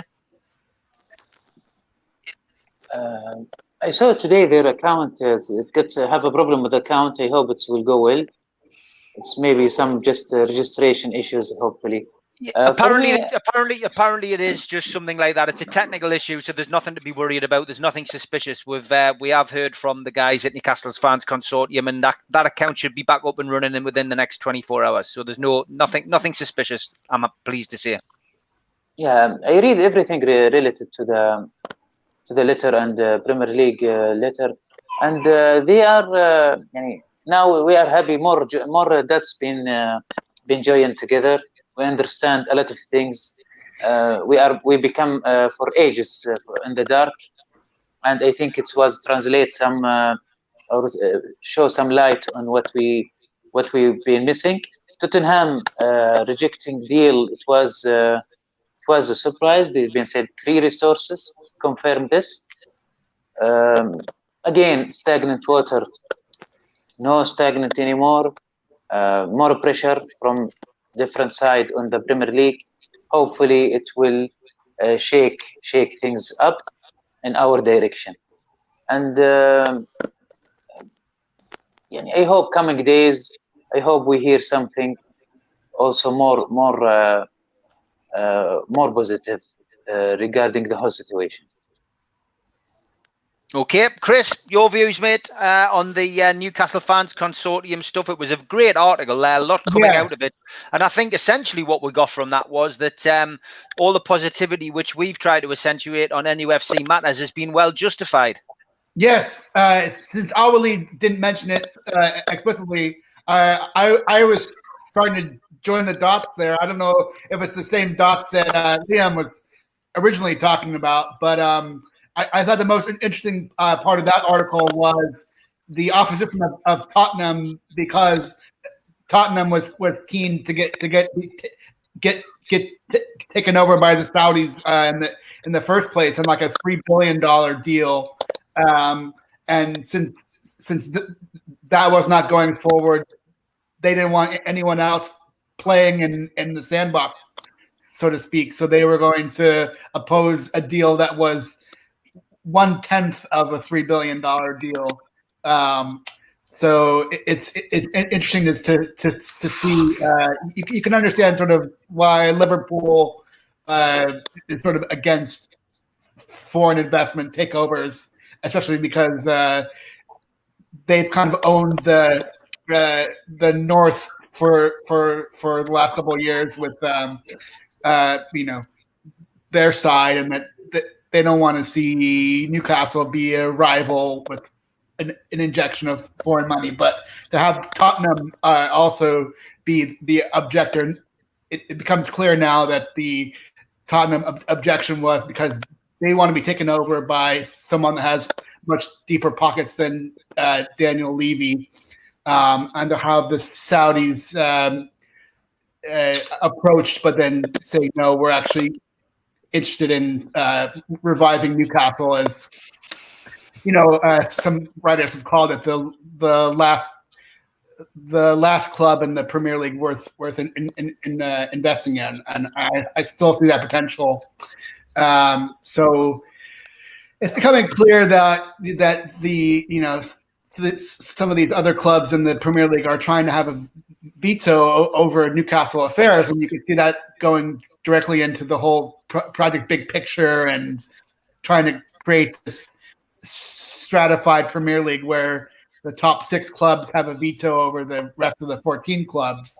So it's just, I think people were sort of dealing in conspiracy theories before, and sort of this blows away the conspiracy theory and says, no, look, we've got pretty much proof that the other clubs were meddling in the affairs of Newcastle and trying to hold back a deal. and it's unfortunate. And so you wonder if exposing all this will be the sort of the breakthrough that will allow the deal to finally go through. But I think what we're headed for with the litigation and stuff like that is it will at least force some sort of decision from the Premier League. The Premier League could say, well, the PIF pulled out, so we didn't have to make a decision. Hopefully the legal pressure from the supporters and from Mike Ashley forces them to make a yes or no decision. And if it's a no, then I think we'll win on appeal. Okay, you haven't really missed a great deal in the game, folks. Lascelles is down again, still holding the same place, the back of his knee. Fell awkwardly this time, and it looks like we might lose Lascelles here. I'll keep you posted on that. 2 players in the referee's notebook. We have Murphy and Hayden, both booked, as the BT Sport camera focuses on the bench to see who potentially might come on for Lascelles. But it's clear he's got some kind of problem right in the back of his knee. He's pointing into the back of his knee. It doesn't look positive at all, but as I say, he did fall awkwardly. Newcastle 0, Chelsea 1. Spenny, I know you're good pals with the guys behind the Newcastle consortium. Keith Patterson, good lad, and Newcastle fan through and through. Seems like it was great to hear a lot of the inside stuff, which is being allowed to come out now because of the Premier League allegedly leaking stuff into one of the journalists who was covering the case. Like you said, Steve, Keith's a cracking lad, and he puts his heart on his soul, whatever he says. And it's just like being talking on Facebook, on the messenger, or on the phone, what he's been saying to Liam about the article. Because it's exactly what we've been talking about. The likes, when he compared the Queen to the Saudi Arabian family, it was what I got that off Steve Hasty on the Free Amigos, and I mentioned that to him. And obviously the other one about Man City, I told him to have a look into that about the Man City takeover after Mitch was mentioned it in the show. So basically, it was like reading me talking to him in the pub, because that's how Keith is. You kind of shut him up sometimes, but he's so passionate about the club. It's unbelievable, and he's a good guy and all. Cracking lad. Yeah, okay. Newcastle United 0, Chelsea 1 at half-time. Fernandez own goal separating the two teams, but that doesn't tell the story of that first half. Chelsea should be out of sight, it has to be said. They haven't got their shooting boots on and missed a hatful of chances. Newcastle have threatened briefly through Murphy and through Alan Maximin, but not really threatened the goal. And yeah, not a good half, and doesn't look promising for the second half. Joe, in Japan, have you seen much with regards to the Newcastle fans consortium? The story that broke yesterday was a big one in these parts, but you might not have had time to catch up on it.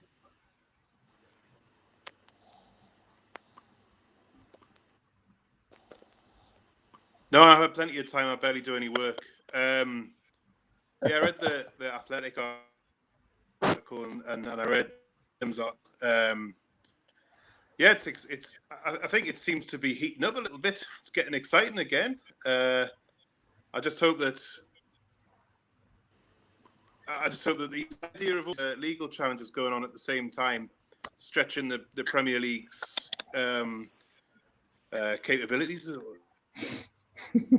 There's one entity league fighting off a couple of different legal challenges coming in from pretty heavyweight QCs and whatnot. So I'm interested to see how they can't simply swat things off, because these are serious people that they're dealing with. So it'll be interesting to see how that pans out. But I think I'm sort of feeling optimistic that it will go through eventually, and I think it's probably inevitable from the beginning, because what the Premier League are doing is anti-competition and that kind of behaviour. So I think, yeah, I'm feeling quite upbeat and quite excited about it. But then I always do, and I end up being wrong. Yeah, it is one of those things. It has been a roller coaster ride. We've talked about it many times, Martin. But yeah, there's more of a degree of positivity, and as I say, a lot of the negative comments which we've seen, over the last few weeks and months, I suppose, from some renowned accounts, seemed to pipe down after that article went out from Liam the other day.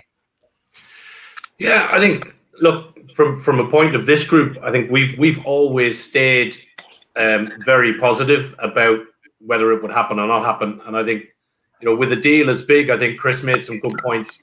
There's always something in a multi-million-dollar deal that crops up or something. I think the crux of it, from everything that I've read through articles and through The Athletic, through stuff that Liam has done, it comes down to this crux, I think, from the Premier League, was that they wanted the PIF to name MBS as a director.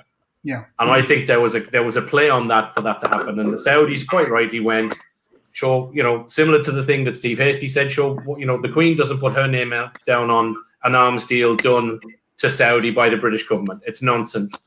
I think we read a while back that PIF brought clarity to the Premier League from the Saudi sovereign to say that it was a separate entity. The Premier League rejected that. I think there were things behind that. I don't think the Premier League wanted to accept that, even though it was brought forward. I think the lads, Keith and the guys that are running the fans consortium, I reading into it and trying to join my own dots, I think there is a three-pronged approach to trying to get this takeover through. I think it's a bit like, with the guys, I think it's a bit like prodding a snake with a stick. At some point you want it to bite, but you want to make sure you can jump back quick enough. And I think the guys and the consortium, and I think probably Ashley as well, have worked very clever on that, because I think it was absolutely incredible to me that the Premier League, in writing to the fans consortium, would tell them about other litigation with the club. I find that astonishing.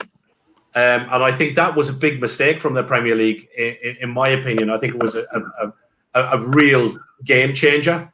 Ashley is looking, I believe, to try and push for litigation.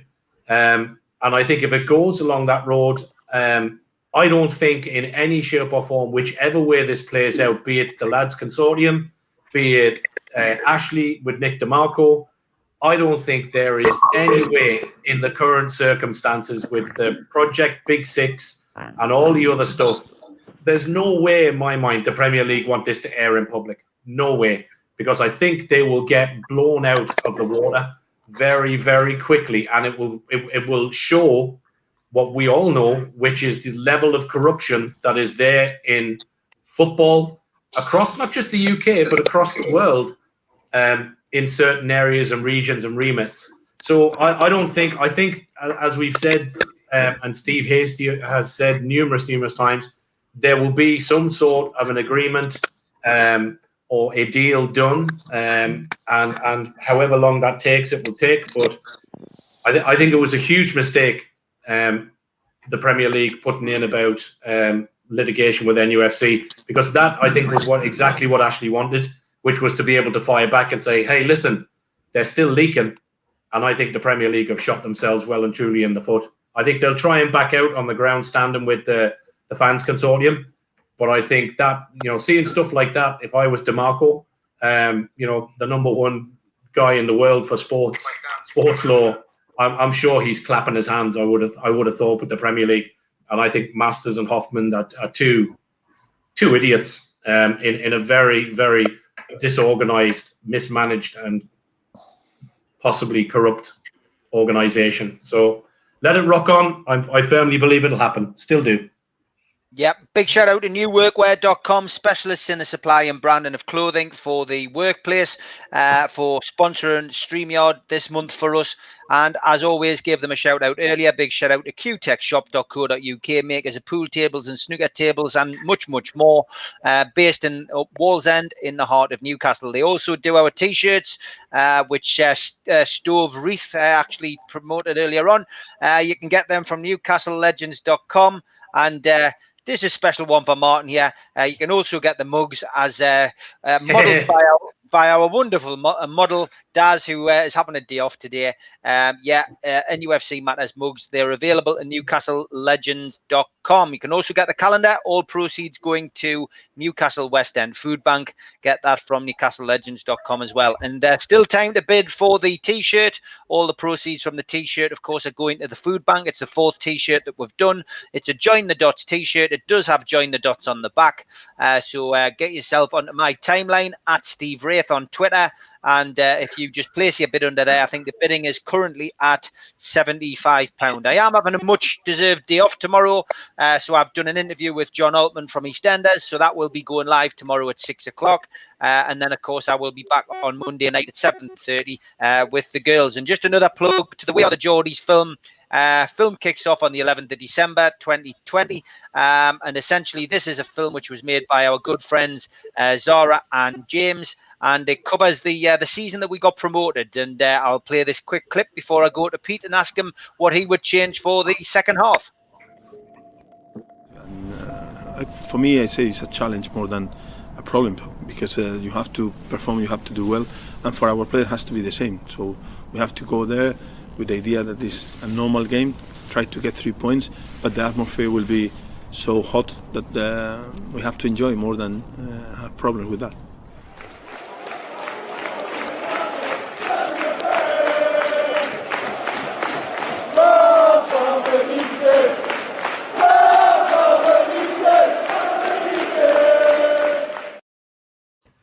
So don't forget, that film will be out later in December. Well worth a watch, and there's some very familiar faces on that, and it's hairs on the back of your neck kind of stuff. It makes you realise what we're missing at St James's Park. Pete, I'll talk to you a little bit later about the takeover. Obviously, it's half time. It's a question I've got to ask because we're all a panel covering this game. What would you change, Pete? I'm stumped. I don't really know what we could change to make it any better, because I'll be honest, it doesn't matter who's on the pitch right now, we still play the same way. So it doesn't matter who, you could change every single one of them that are on the bench today for the same amount of players on that pitch, straight swaps for positions, and we would still play the same style, the same way, still as laboured, still as lazy, still as unentertaining, and that's the issue, that's the problem. That is the problem. It's not the guys necessarily on the pitch. It's the system and the structure that they've been told to play. And that's the frustrating part of it all. So, look, the one thing that has changed in the last 10 minutes before the half time is that Murphy's started to play further forward. So we've actually played as a front three. And that's where we've got a little bit of joy from in the last sort of 10, 15 minutes before half time. And I personally think that the players have just took it into their own hands. It looked like Murphy just sort of gone, you know what, I'm not sticking back anymore. I'm just going to stay up there and try and support Joe Linton. I think ASM, St Maximin's just thought the same. And actually, we've got a little bit of joy from it. But again, when we have been in positions, we've given the ball away cheaply. We're not talking to each other. We've made bad decisions in front of goal. St Maximin's had 2 really good chances to pull the trigger, and he just took too long to take the ball and made the wrong decision. And it's just the same old. So, look, if Lascelles is struggling, I'd take him off and get Shaw on. I'd get Shelby some minutes under his belt back in, just see if he can pick a pass on the ball. And it's not because the other players are playing like absolutely horribly. They're trying, they're working hard off the ball, but it's the system. The system's failing them at the moment. Yeah. Okay. Martin, come to you, mate. What would you say? What would you change? Yeah, I think same as Pete. I think, look, Lascelles is obviously carrying something, so get him off. Again, the big question for me, even just watching there, Jermaine Jenas has just said the same thing we've all said. Newcastle just way too rigid. The lines are too easy to read. We're being played through. We've got nothing on the break. Joe Linton fire him from 40 yards out. If that's a highlight, then, my granny knows Malcolm MacDonald, which probably does, to be fair. But anyway, it's just what do you bring from the bench? Do you try and bring on a Shelby to create you a one-pass ball? Maybe. Do you put Carroll on instead of Joe Linton? Is he going to lead a line any better? I don't know. Do you change formation? maybe bring Carroll on alongside. I don't know. We need to just. I don't think the formation is working for us, and I think the second piece, regardless of Lascelles, is there's no leadership out there. It's lacking. There's nobody, unless the guys on the panel want to tell me otherwise. But I can't see anybody out there kind of pulling, dragging, pointing, getting us into shape, pushing up when we need to. Doesn't look like there's any real communication between them all. And when we do get the ball at the back, we seem to be playing a lazy pass or a stupid pass, getting caught with the ball, and back under the back foot again and under pressure. So I think no matter what we change from the bench, I think I agree with Pete. I think it's more of the same. I can't see him changing formation rapidly or doing anything. So for me, it's the system, it's the setup, and I think that's what needs to change. Okay, Joe, what would you change in the second half? Well, I mean, however bad it has been, and however bad it's been, we're still only 1-0 down. 1 goal down, exactly. Remarkably. So while it's 1-0, we've still got a chance. I mean, I would be tempted. Because you were talking about Joe Linton earlier on, and he's clearly not a striker, and he's clearly not a striker on his own up front. His best games for us have been on the right side of a 3. I would be tempted. I probably wouldn't do it, but I'd be tempted to, if Lascelles to come off, stick Carroll on and stick him up front in the centre and move Joe Linton onto the right. And I don't know what I would do with Murphy in that situation. We're not going to, win by hoping that Chelsea keeps in shots. We might as well just have a bit of a go at it. Looks like Lascelles is going to stay on at the minute, but I don't think he'll last for more than about 10 minutes and he'll have to come off. Why not just stick Carroll on, stick some long balls, route 1. Okay, we've been joined by Joe Cole in the bottom corner. Spenny? Paul, I put my hat on because the last time I put this hat on, I was watching the football. We played Chelsea and Hayden scored the winner. So I thought I'd put it on and give it a bit of a entertainment half time, you know what I mean? So Lascelles is off, lads. I would. I think we're missing Almiron's pace today. He's putting Share on. All right, someone else's turn. No, Spenny, I'm just saying that they're just announcing for the viewers that Lascelles is going off and Shaw is coming on, mate. So it's it's a substitution, mate. I mean that was obvious, wasn't it? I think in the first half he was definitely struggling, Spenny. Yeah, definitely. And like I said, I think we're missing Almiron. His pace up front against the defenders for me. We've got no one running at them at all. Just Max is doing it, but he doesn't know where to play. Is he playing in the middle, on the left, or on the right? He's got no other winger helping him at all. That's what I think we're missing. I wouldn't mind Carroll. Carroll should have been playing from the start, I think, instead of Joe Linton. Okay, yeah, Nathan. A lot of people suggesting that Steve Bruce should be substituted, and not the players, and just let the players get on without any tactical expertise from Steve Bruce. What's your take on that as the second half kicks off? Yeah, I think it's well, it'd be naive of us to think that we're going to get any sort of tactical input from Steve Bruce. I think the lads covered it on the show last night. I think it's a case of, if something seems to be okay one week, then we carry it into the next week and make a few changes, like when things don't go well. But nothing seems to really sort of change for us, and nothing seems to improve. And whether it seems to me, no matter what sort of personnel we've got on the pitch, we never really seem to stake a claim in any of these games, unfortunately. I think Lascelles coming off is not necessarily a bad thing. They've been sloppy at the back. I think there've been some really poor defensive choices made, like Martin touched on with Fernandez. He was facing the wrong way completely, and he got caught out in a really difficult situation. And that, if you recall, was the same for the goal against the first goal against Southampton. I can't remember who it was now, but the defender was just facing the wrong way and just ended up in all ends of trouble. So yeah, I think. I'm not sure about leading the line. I don't know if I'd agree that Andy Carroll should have started, but I think maybe bringing Andy Carroll on lumping some balls up to him and seeing what we can do might be a bit of an option. Glad to see Almiron get on. I'm not sure how jet lagged he is or how match ready he is, but I think it'd be a better, it'd give us something else. But then that'd be sort of depending on whether Almiron's played, in his proper position or not. If we're going to bring him on just to be a workhorse like we've seen in previous weeks, then there's probably no point bringing him on. We've not seen a great deal from Joelinton, but for me, like I don't know if I know Joelinton's not, the consensus he's not a Premier League player.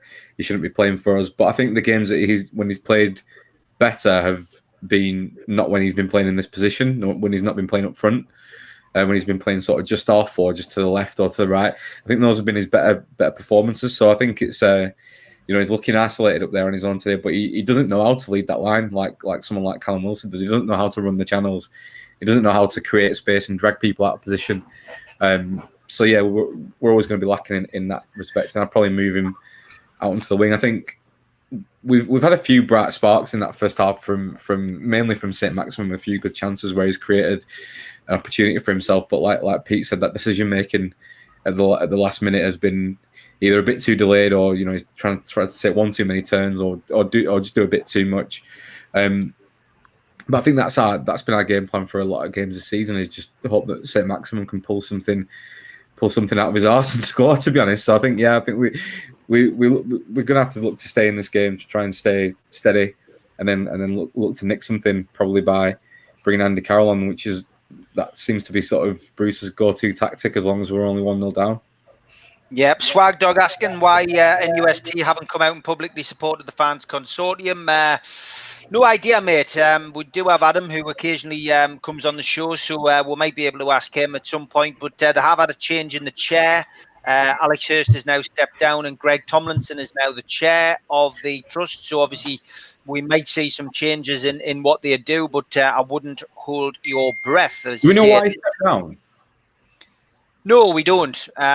Just an announcement came into my inbox as a trust member to say that he'd stepped down and that Greg was stepping up. For me, I think we'll reserve judgment. Let's see what Greg comes out with, and wait and see what they publicly put out there. But it has disappointed me. I've made no bones about it. I'm a member of the trust. I do have a right to say what I feel, and I would like to have seen them be a little bit more pro takeover and up and up for leading this kind of thing that the consortium are leading. But not everybody can have the ideas that Keith and the boys have had at the Newcastle Fans Consortium, which is certainly been very proactive. And 15,000 members. They keep talking about the 15,000 members. Well, 97% of them wanted the Saudi takeover to go through. So it'll be interesting to see how all that develops. But let's give Greg time to settle in the chair, is what I would say to the Swag Dog.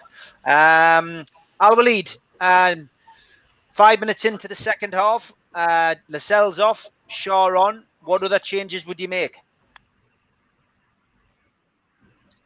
In the first half, we missed two dangerous opportunities. I wished if at least one we scored. They are doing a pressure on the defense. The players in attacking Chelsea, they put a pressure on defense. We can't control the ball from even the beginning of the field. I see them large in number. I mean, Chelsea players large in number on defense and forward line. I wish if I'm not defending Joelinton, but from his face expression, it reminds me somehow with Wilson when he feels so isolated and feel hopeless. So I saw him get back to the middle line looking for the ball. I don't know, is it a tactic or just by him? I would exchange Hayden. He have a yellow card. I don't want a red card. We didn't need a missing player at the moment. He should put Almiron in, no matter if he get late to the preparation of the game. He's a young lad, just put him on. And for Lascelles and Char, I think this is just one by one, no change in formation or thing. Great to I hear hope Jake then. Humphrey. Great to hear Jake Humphrey, Chris, sticking up for Newcastle as always on BT, a voice of reason, and saying that Newcastle fans don't crave Champions League football; they just crave a shot on target. He's not wrong, is he? No, like the other lads, I'd probably use our two remaining subs, and I'd throw Carroll on there because Joe Linton is a 0 or a negative, and give Almiron a run, or run out his jet legs if he's got him, just to see if he can inject anything into this match. Oh, Jesus. But Steve, having repeatedly seen the phone a friend video, it just reminds me of the passion that those older retired players have for the club, and it's just sort of like, what can we do to get that level of commitment and sort of just all out relentless play that those entertainers and other guys put into the club. I mean, I would even think at this point the boxers would be putting in a better effort, a better shift than some of these lads that we've got on the club. So it's like, Steve Bruce always thinks of the old-time players, but it just seems like we need to bring back whatever those guys had. Even if you just had those guys come in as mentors to the club or whatever, or sack Steve Bruce and have a 8 guys who are leading the club. But it just seems like it's just a reminder of what we've had in the past and what we hope to have in the future. But it's bittersweet to see those guys advocating for the club, because we don't feel like we have advocates on the club right now. Swag Dog says Steve Bruce just looking totally lost, just burping and chewing. Yeah, that's about the measure of the guy. Tom Dixon says keep Joe Linton for the Brentford game. Yeah. Daniel Kane says Murphy's weak. Why can't he get the ball under and get at them like he's like Bambi on ice? Azzy says, Waleed, have you got your football boots? I would rather you up front than Carroll and Joe Linton. Colin Wilson says Spenny looks more like a Peaky Blinder than Joe Cole. And Dave Harrison just says, God, this is woeful. Yeah, Spenny, only the one chance at the moment for Werner, but Chelsea do have a corner at the minute. It's still not looking any different, is it? No, they're just timeless. I think Chelsea's just having the run out. It looks a bit. Just playing on the pitch. Header's gone wide as well there. Should have been 2-0. Just torturing us, aren't they? Just send the lineup before the game and just thought, well, we'll just kick it about, lads, and we'll just settle for a win.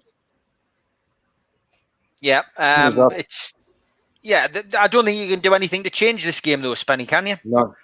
Wilson, if Wilson was playing, maybe put Carroll up front with Wilson, but you can't put Carroll up front with Joe Linton because it'll be even worse, won't it? Because he won't know who to kick it to. Yeah, no, right. You're definitely right there. And whilst we're on today, we always pay special requests to birthdays. Mark Robinson today celebrates his birthday. We also have a few other faces to congratulate. We've got Jamie Sterry also celebrating his birthday today. So happy birthday to him. And a big face from the past, Tommy Craig. Yeah, legendary player him. And we have lost another legend today, a guy who played at Newcastle in the 1950s, died at the age of 88, and that's Ken Pryor, played back in the 50s. He was on standby for the FA Cup team, but unfortunately for him, Bobby Mitchell was tying in his position. But yes, a good little player. Caught the eye with Northumberland boys and Canberra juniors, landed a trial at Newcastle thanks to his friend Jackie Milburn. But yes, we've lost him today in 1988, so our thoughts are with his family. Joe, have you seen anything in the second half so far that has cheered you up? The one's cheered up. Joe, anything positive in this second half?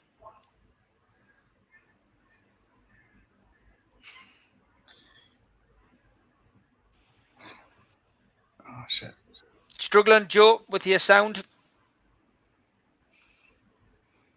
Yeah, I think he is. Okay, Martin, what about you? Anything positive in this second half?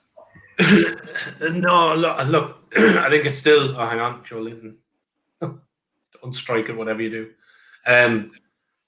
Again, the formation, we keep getting picked off. Still 1-0, as Joe said before. Look, it's still only 1-0, amazingly.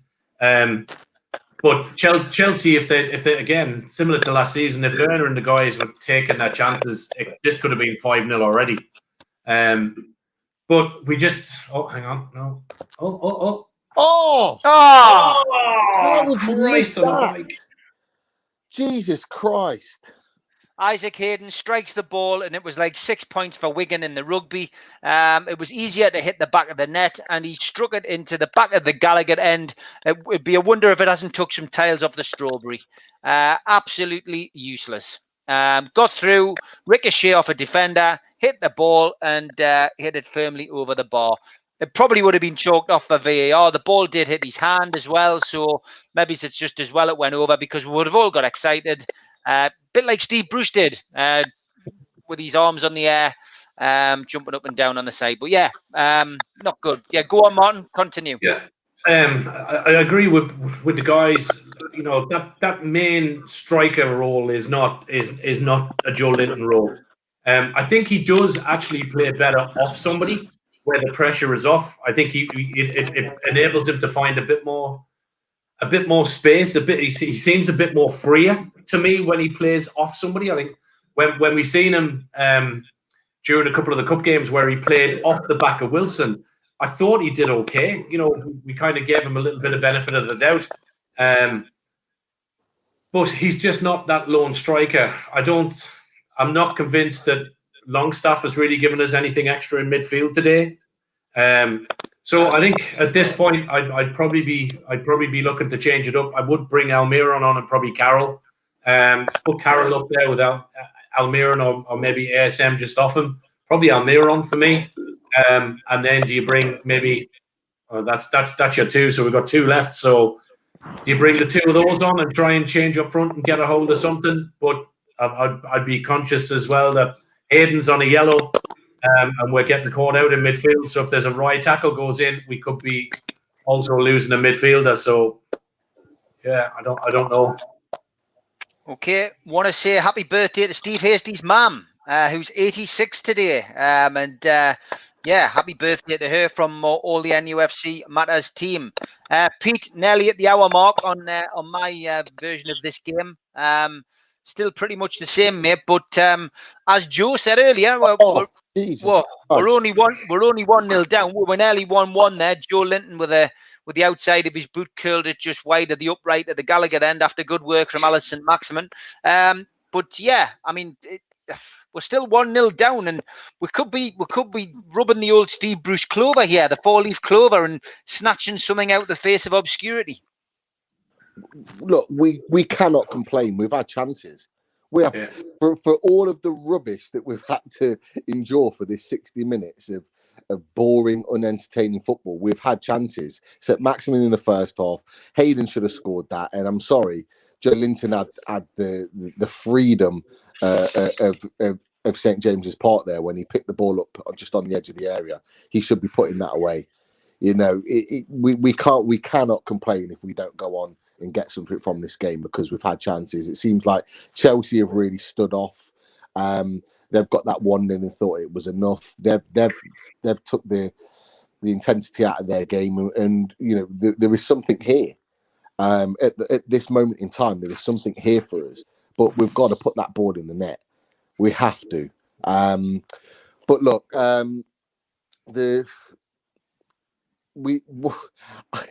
it sounds horrible, but I'd rather put Almiron on and play without a striker. I have to be honest, because Joe Linton's given us nothing. He's not holding the ball up. He's not linking the play. He's literally just jogging around the pitch. He's creating nothing. Everyone's creating a little something around him.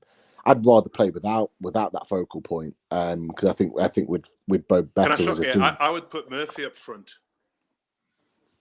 Yeah, just for his natural pace, because that's what they seem to struggle with at the back, is pace going the other way. Reece James is handled St. Maximin quite well, but other than that, they seem to struggle. Which striker? Ask me a question here. What striker shoots at the bloody goal 20, 30 yards out and side puts it? You put your bloody foot through it, man, and shoot. You don't side put it in there, try it in the net. Especially when the ball's going up fast. That's the argument, Spenny, though. Is he a striker? He's not even a bloody goalkeeper, is he? Yeah. But the time for that side foot was Hayden's shot. He didn't need to lash that. He could have side footed that. That's when you side foot. It's just in front of where I usually sit as well. They totally the arse off at him. Wish I was there. Yeah. But look, the fact that we're talking about that we've had chances and really should be level with Chelsea says that there has been a slight improvement in the second half. I don't think it could have got any worse, but it has got a little bit better. But we are capable of just absolutely collapsing. So for all of our chances created and all of our half decent play, Chelsea could go up the other end and get 2 or 3 goals in 5 minutes and it's game done. So, this is why it's so crucial that if we are looking to create chances and Chelsea are looking to drop off in their intensity, we need to capitalise on that. So, look, at the moment it's still there to play for. We just need to keep digging away, keep making it difficult for them, and hope that the Bruce look is still there in some fashion. Yeah, it's certainly still got that outside chance of Newcastle getting something in this. 63 and a half minutes gone. Newcastle United 0, Chelsea 1. As I said, the only substitution made so far is Lascelles going off and Shaw on. Newcastle certainly looking a little bit more positive and heading towards goal as Almiron gets ready to come onto the pitch and taking a little bit of guidance on the sidelines, not from Steve Bruce. It would come as no surprise for you to hear that. Chrissy Smith, thank you for becoming a YouTube member. If anybody else wants to do that, please click the join button and you can become a member too, get a few little perks, etc. So please feel free to do that if you want to. If not, just subscribe. And we had over a 2-0 now to Chelsea. Werner ran through 4 players, no tackle. Yeah, take him down. Take a card. Jesus Christ. Werner ran through the midfield like a knife through, but Steve Bruce turns around and just swears under his breath and it's a wonderful goal from Tammy Abraham, who Newcastle really should have had at the club under Rafa Benitez, but Newcastle didn't want to sanction the deal. But just watching it back, Werner runs past 1, runs past 2, runs past 3, and then puts a little ball through to Tammy Abraham, who finishes neatly on his right foot at the Leazes end, curling the ball past Darlow, who, it has to be said, had no chance because he had no back 4 there in front of him. So, great finish by Chelsea. Game over, I'd say. Not that it was, not that any of us really had much hope of getting anything out of this game at the start anyway, but 2-0 to Chelsea. And, we're all left scratching our heads, including Steve Bruce. Nath, not a great surprise, it has to be said that. I mean, to be honest, out of all the periods of play so far in this game, the last 10 minutes has probably been the most promising for us, and I think that's the real kicker there with conceding a goal at that time. Because it looked like we created a few chances. Yeah, we hadn't made the most of them. I think there were a few poor efforts, like Spenny said, Joe Linton needs to put his foot through that effort, and the Hayden one, whether it was whether there was a touch of handball or not, he didn't end up putting the ball in the back of it anyway. But we're looking to, like Pete was saying, we're looking to creep back into the game, and there was a few opportunities there for us to get level. So that just shows the sort of level of the lack of concentration, whether it's the lack of character in this team, probably a mixture of both. And we just let ourselves down there massively because we had a chance to creep back into this, and now it looks like it's with sort of 25 minutes left, it's out of reach now.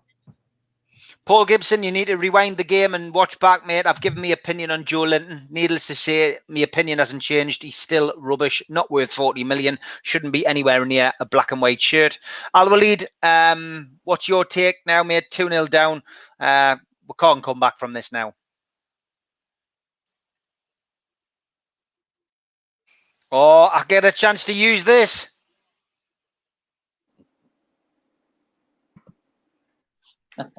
Sorry. Nice. I said we need a miracle to get back on the game. I was excited and optimistic when Almiron will get inside and do something, but we got a second goal. It's nothing more, actually, can't say. I don't know when we are gonna improve this. Actually, I was happy seeing Frank Lambert wasn't comfortable, but when he scored the second goal, I think they are now, they are happy with this. So I think 20 minutes. Who knows? Maybe we get 2 chances inside the net. It will happen, and it's still 1%. Okay, Chris, we're coming to you now. Are you actually sitting for a portrait? Are you on a bus? You just. It's just the angle of my TV is over here. Okay, mate. Yeah. So I was calling to put Andy Carroll on. I don't think bringing on Almiron for Manquillo is going to be the right one. He's offside. But I think Steve Wraith was like holding out for like a Joe Linton hat trick or something to save us, but that's not coming in a million years. No chance, mate. No chance. Honestly, he couldn't even get one on FIFA, mate. He couldn't get one on FIFA. I'm sorry, mate, but the only hat trick Joe Linton could do was pull rabbits out of one. I'm saying I'm not saying that's I'm saying that Steve Bruce was like, he's like holding out for that, but that's never. Joe Linton will never score a hat trick in League One. Yeah, it's awful, mate. It's awful. Spenny, I presume you've took the hat off. You've took the lucky hat off. I presume you're just going to chuck that out now. No, it looks like it, mate. That's not even going to help this fucking bloody Bruce, is it? No. Same Elise has always put bloody Miggy on. Should have had Miggy on from the start if he's going to be fit. I know it's what he did when he went in. He only turned his back on him. He hasn't told him where he's got to play either. It's funny enough, I watched it, Spenny. Like, he came on the pitch and Hayden came across and said, what we're going to do. And Miggy just pointed his hand like that as if to say, I'm over here. Yeah. And this is what I'm doing. And I'm going down. I mean, that's it. That was his instruction. And straight away, you can see on Almiron's face, he looks miserable. He looks absolutely miserable. And that isn't I know he used to get on a few of the fans' like nerves to see him smiling all the time, but he's not smiling. And that's not a good thing. That's not a good thing. It's the first game of the season at West Ham. What a team performance that was, wasn't it? Lewis was class. Yep. Everybody played well. What's happened since then? They're playing at home, not away. They should have been playing like this all the time when they played at West Ham. What's happened since then? No, Mickey, run. You know what I mean? Yep. 70 minutes played on the clock. Newcastle United 0, Chelsea 2. Almiron on the ball. Unfortunately, Almiron, Jesus Christ. Nobody running off the ball. The team looks completely devoid of ideas. Newcastle United are absolutely awful. No change at the moment.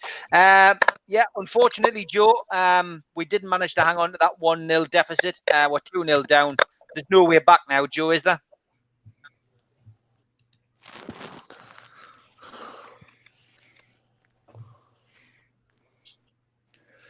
Yeah, I think that's it for us. Although we could get a 95th minute Everton style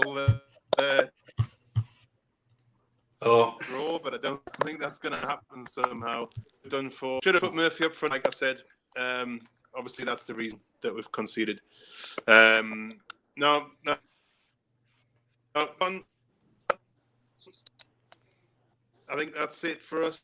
20 minutes there. We might a couple more in the last couple of minutes, so I can see that happening. Yeah, well, that's fair enough, Joe. Fair enough. We need somebody to do that, mate, because I think most of us are all in a state of depression with this. Martin, looks like big Andy Carroll coming up. There you go. Yeah. To be honest, Joe, I agreed with your point. I think thinking outside the box, and having Murphy up front wouldn't have been a bad idea. As Sean Longstaff takes a shot from outside the box, I'm not sure whether that struck the top of the bar as it skimmed over. I'll just get a look at the replay. But Longstaff took one touch and it hit the top of the bar. And, yeah, it did hit the bar and went into the back of the Gallagher. A little bit closer, it has to be said, than the shot that Hayden had earlier on. But Newcastle United still 2-0 down as Andy Carroll gets stripped and gets ready to come on. Yeah, Martin. It's it's what we expected today, really. And what we've expected really with Wilson. If Wilson ever got injured, we were always a little bit worried about the fact that we didn't have adequate backup. Well, I think this performance clearly shows that we haven't got the adequate backup. Yeah, I think we definitely need to be looking for another striker come January. But will the funds be there? Probably not. But just the secondary running when we do actually get ahead, the first break there with Joe Linton running at it with the ball, Murphy in behind him, and Almiron is making the same run. Why is he? I don't understand why he's not breaking to the left where there's open ground and giving the two players an option. It's just like there's no. It's like we all run after the ball. It's like there's some big magnet on it, and everybody runs at follow the bright shiny yellow thing kind of thing. But I agree with Joe. Push Almiron and Murphy up front there for a little while. It can't be any worse than what we've got there now.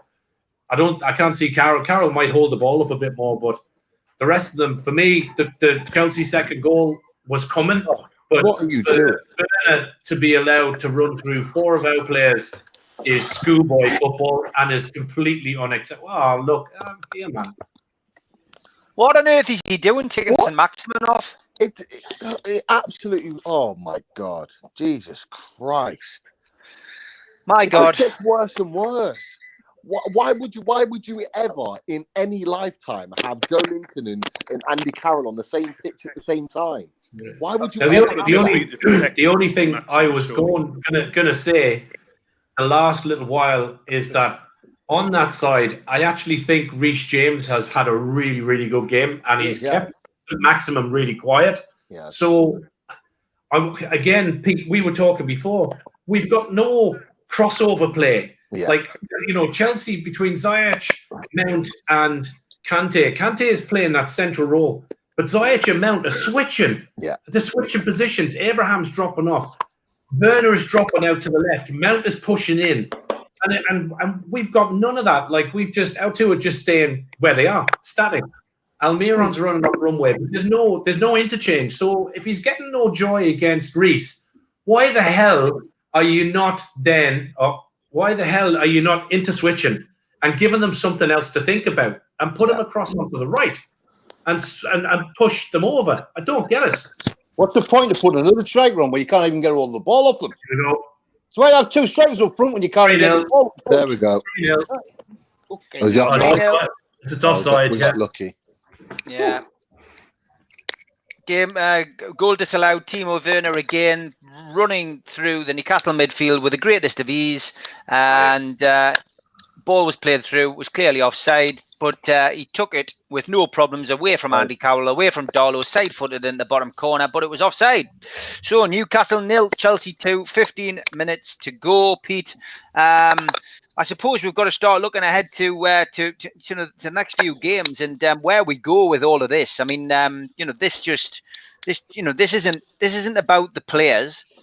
For me, this is about the lack of coaching as Timo Werner gets taken off for Chelsea. Where do we go from here? Well, we honestly, we don't go anywhere because, like you've just said, it's down to the coaching and it's down to the tactical play and the system that we put that we're watching right now, and that lies with the manager. Look, I'm looking at every player on the pitch and I'm thinking like they're trying, they're giving 100%. They're doing their best, and that's all you can ask as players. But the way we're set up, the way in which these guys have been told to play, it's baffling. It's absolutely baffling that this is happening.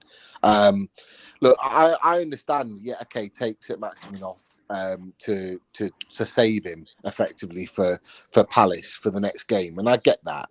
But don't bring Andy Carroll on and put him and Joe Linton on the same pitch, because what you're doing then is you're asking Chelsea to go and put 3 or 4 past you, and that's not what you want. We don't want our goal difference taking a hammering in games like this, because as it's been proven in previous seasons, that goal difference can be crucial. And I'm convinced that we're, regardless of our position right now, that we will be in some form of relegation battle with Steve Bruce in charge this season, and goal difference will be important. Look, I feel sorry for Cole Darlow. I actually think he's played okay today. I think he's commanded his area really well. I think he's collected things. His distribution's been good. Again, I feel sorry for him. There were 1 or 2 players. I was surprised they took Manquillo off. I thought Manquillo played well today. I don't think he put a foot wrong at all. And I thought he was always an offer on the right-hand side. I thought he's kept to the touchline. He gave width and space for the team to play, and he was an outlet in that 10-minute spell before they got the second goal. So again, that baffles me that they've made that decision as well. But the story of today is the fact that we haven't taken our chances, because we've had chances to get goals, and not just half chances, good chances. And that's been the story of our game today. But as we said right at the beginning of the show, it's down to the games after today that will make the difference in our season. We weren't expected to win today. We had a chance. We blew it effectively. But the games against Palace, we've got the likes of Fulham, West Brom, and I'm sure we'll look at the other fixtures in a second. They're winnable games, and they're the games that are going to define our season. So we need to make sure that we're fit and firing, ready for next week and beyond.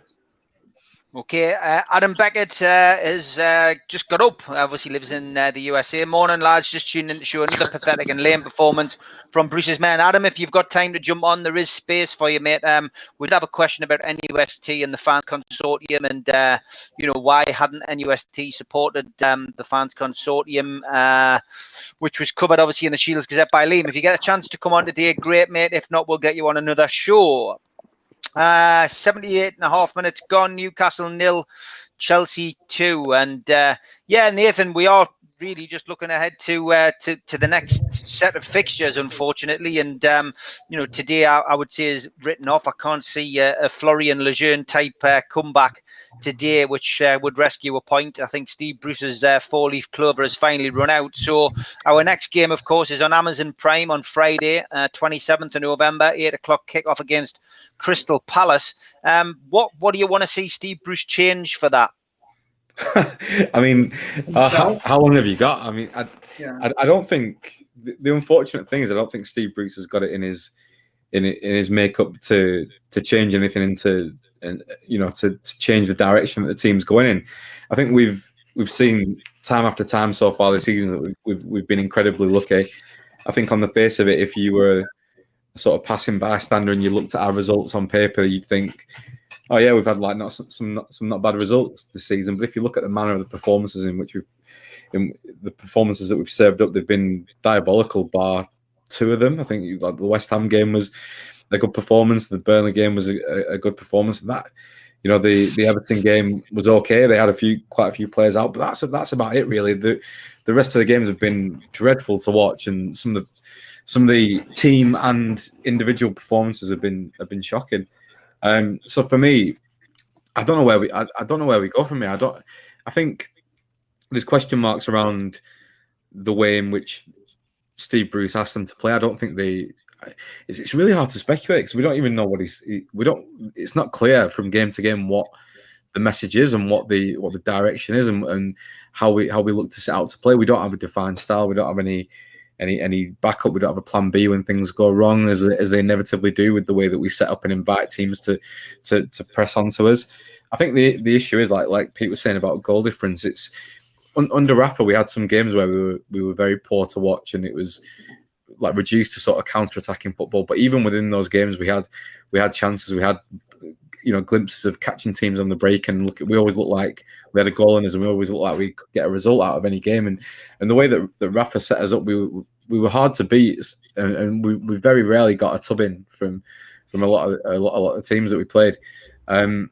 So that, in a sense, it kept us in a lot. We were always sort of in with a shout in most games, but these games that I've watched so far this season, obviously we've sat here and we've watched them all between us, and it's been, we've not been in, we've not competed in any of these games bar 3, I think, so far this season, and that's unforgivable, isn't it? Really, and I think for me the performances now, I think between now and we're going to have a tough time against Palace. I think Zaha is going to be looking at this team and thinking he'll run riot, I think, to be honest.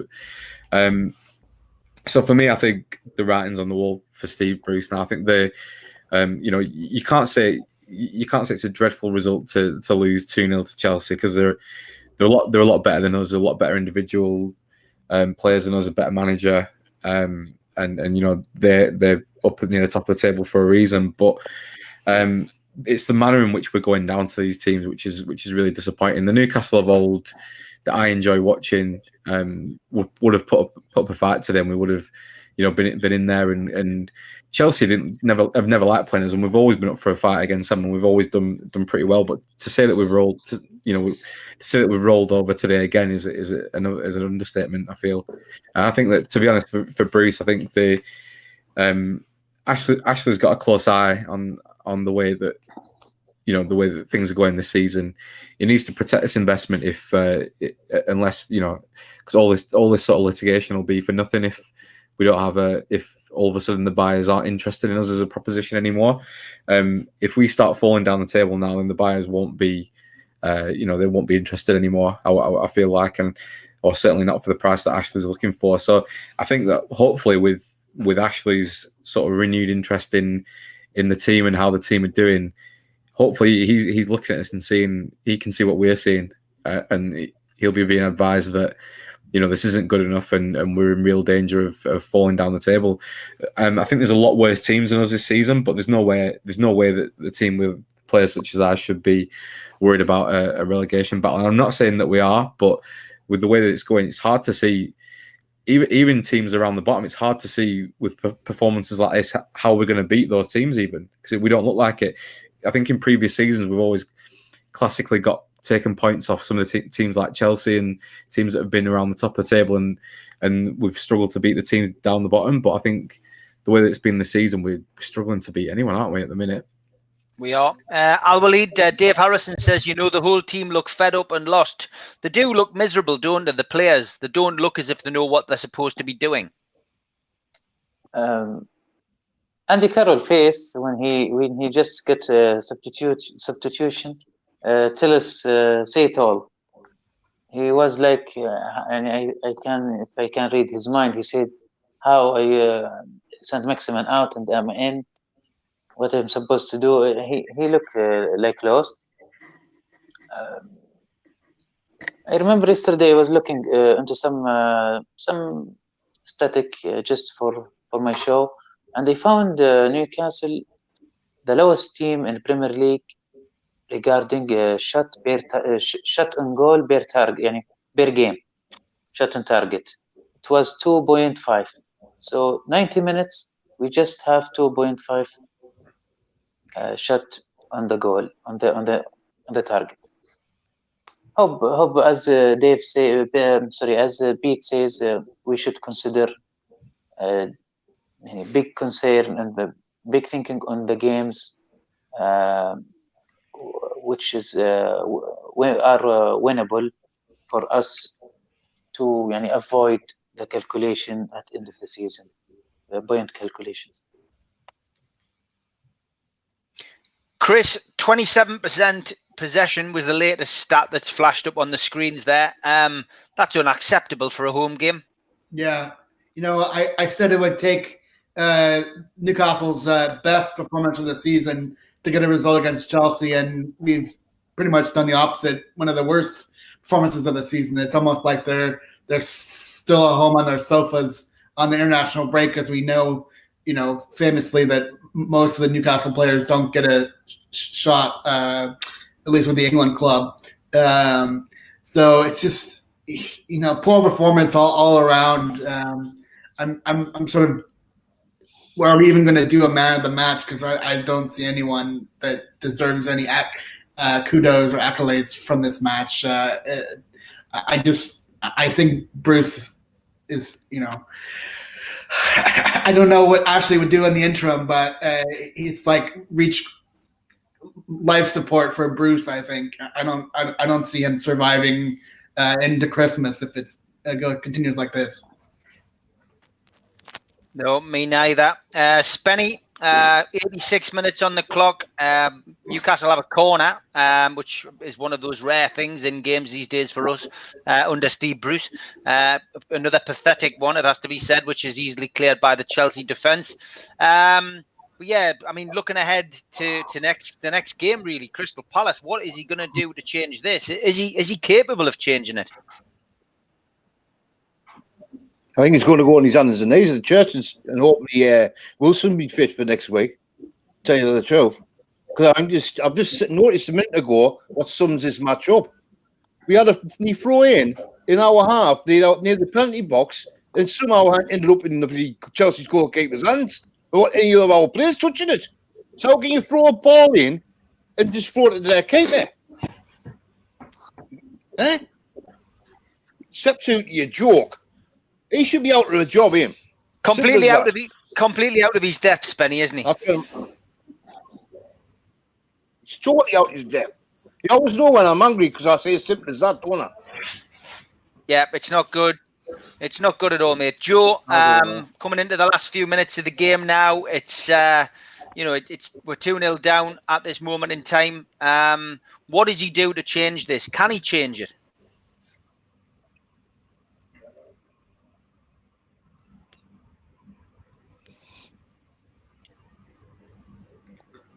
He's frozen. Looks like he's frozen. Yeah, Martin. I'm not sure whether he is. Martin, yeah, go on, Joe. I think I've got you. Is that me? Yeah, go on, Joe. Oh, God, Jesus. I think the fact that he's still at the club is probably to do with the potential takeover.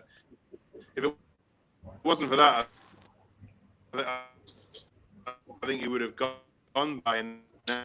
The only way we could get rid of him, I think. I mean, almost anyone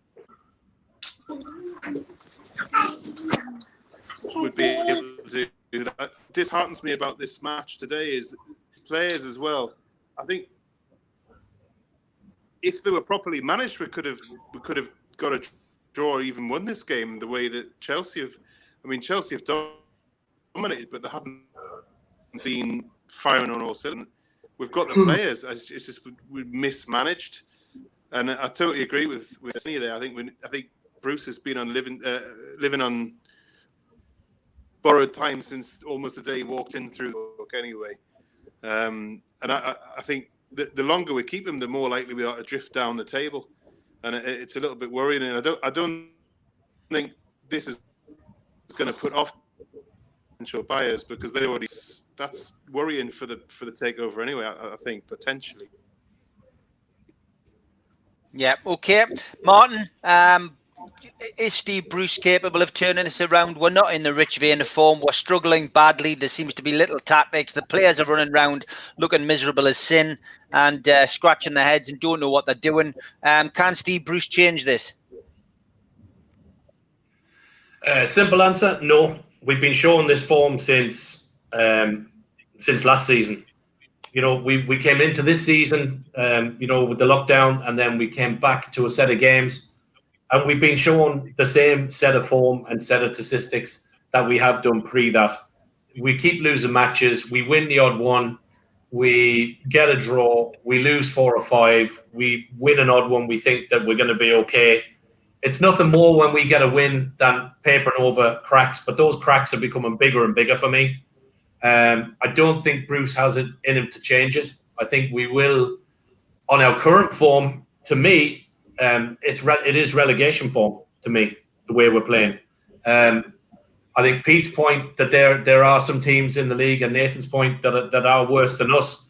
I think absolutely to Nathan's tune, we were picking up some points from some of the bigger teams last year, and we're not doing that. So I think we'll have another hard game with Palace. I don't know what he's going to do formation-wise. I can't see what will happen. But one of the stats that flashed up there before for us at home, at a stage we were 19% possession against 81 of Chelsea, 158 passes played compared to Chelsea's 528. That's a disgrace, an absolute disgrace, at home or away, to be getting manhandled around the pitch to such a point that we're under 200 passes for a set of 11 Premier League players, take Darlow out, 10 of them on the pitch, getting paid thousands a week to turn out this shite. I'm sorry, it's not good enough. Not good enough. Oh, Andy Carroll got through. I did get excited. I shouldn't have bothered. When got through one-on-one, and he put it wide.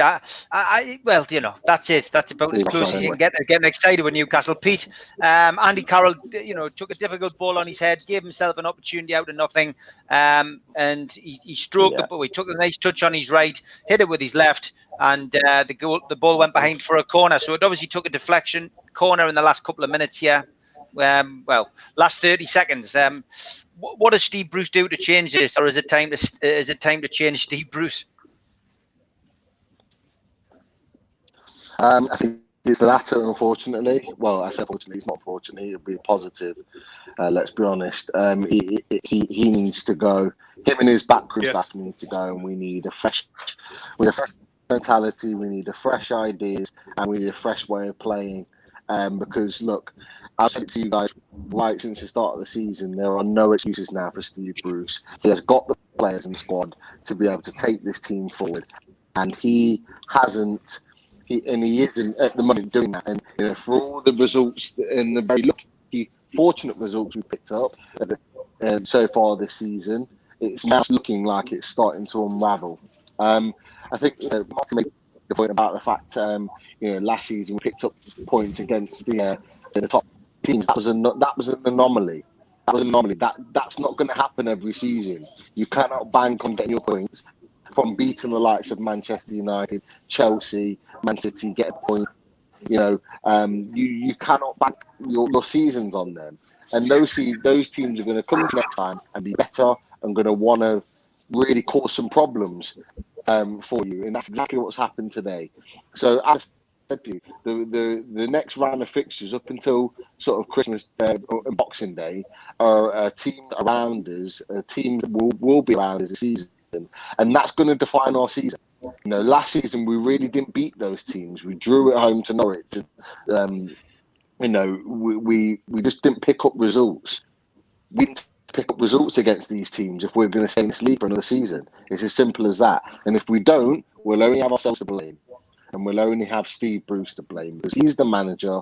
He's right at the top. He makes the decisions on how we play, on who we play, and how we set up. So it's all on him, in my opinion. Okay, Newcastle United 0, Chelsea 2 is a full-time score now. And to be fair, the only positive to come out of that game for me was essentially the fact that we didn't concede more goals, and it could have been 4 or 5, it has to be said. Newcastle had the odd chance here or there, but no direct shots on target. Percentage of possession was absolutely abysmal, 19% at the start of the game, 27% coming into those last 15 minutes, and another nothing performance from Newcastle United. Zubair asks, is there a situation where Amanda could advise Mike Ashley on recruitment of a new manager in terms of protecting the asset? I'm sure that both sides are in communication throughout this process. At this moment in time, it is still Mike Ashley's football club, and he will ultimately make the decisions. But I'm sure that there is, clearly, after reading Liam Kennedy's article with regards to the fans consortium, there is communication going on between both parties. I'm sure that's something that they would probably have to look at. A lot of people just saying Bruce out. Cruel to be kind says that's the easiest match Chelsea will have this season as they go top of the Premier League for now. Jason Carter in Germany says, I'm going to watch some replays from the Keegan years just to remind myself of what we are about. Stu says, a lifting season from a lifting manager. Bruce has had it. He needs to retire and leave football gracefully, says the Golf and Geordie. Dreadful, no fight. Lucky there's 3 worse teams. I beg to differ. If Almiron Disney starts another game gains, I won't be watching again. See how different we were with him, and without him, Fraser and Wilson, we are shocking. Ashley is to blame, says Jason again. And then Bruce, it's his fault that we are where we are. Toon fan says he's going to watch the rugby next time, and Jason says Sabutio. Man of the match, Pete, becoming a bit of a Groundhog Day moment this way, mate, but is the one for you on that performance today? Mine would probably on an outfield position have to go to Murphy. Didn't really put a foot wrong in a team which is completely disorganised and has no tactics. But again, I think he's probably just pipped by Carl Darlow, who kept the score down. Yeah, they would be my two, to be honest. I think Carl Darlow is unlucky, really, to have had 2 goals in the back of his neck. I don't think he's put really a foot wrong today. I think he's commanded his area really well. I think he's been organised. He's made a couple of good saves. Again, very, very harsh on him to be on the losing side again.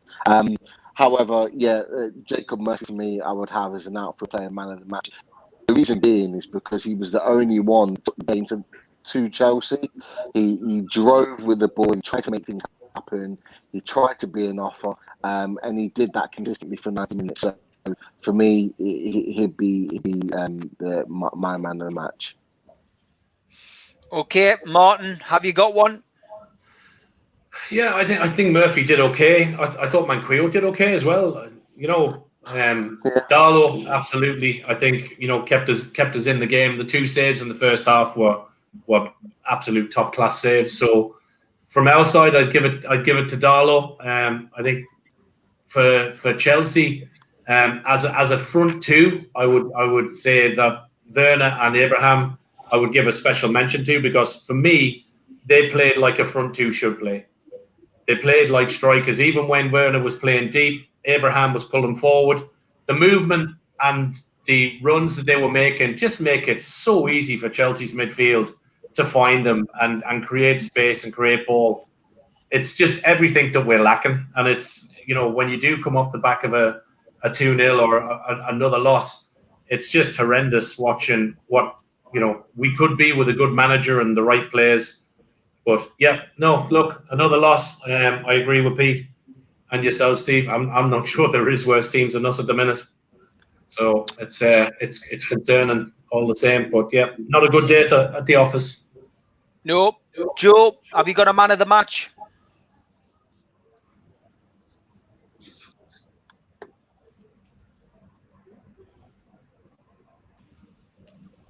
Yeah, it's clearly Joe Linton. That's by a country mile. I think we can all agree on that. But seriously, it's hard to pick one out. Probably, I thought Hayden got booked fairly harshly. Did all right. Yeah, it's hard really. Who was left on the bench that didn't come on? Yeah, well, exactly. Yeah, you're talking Shelby.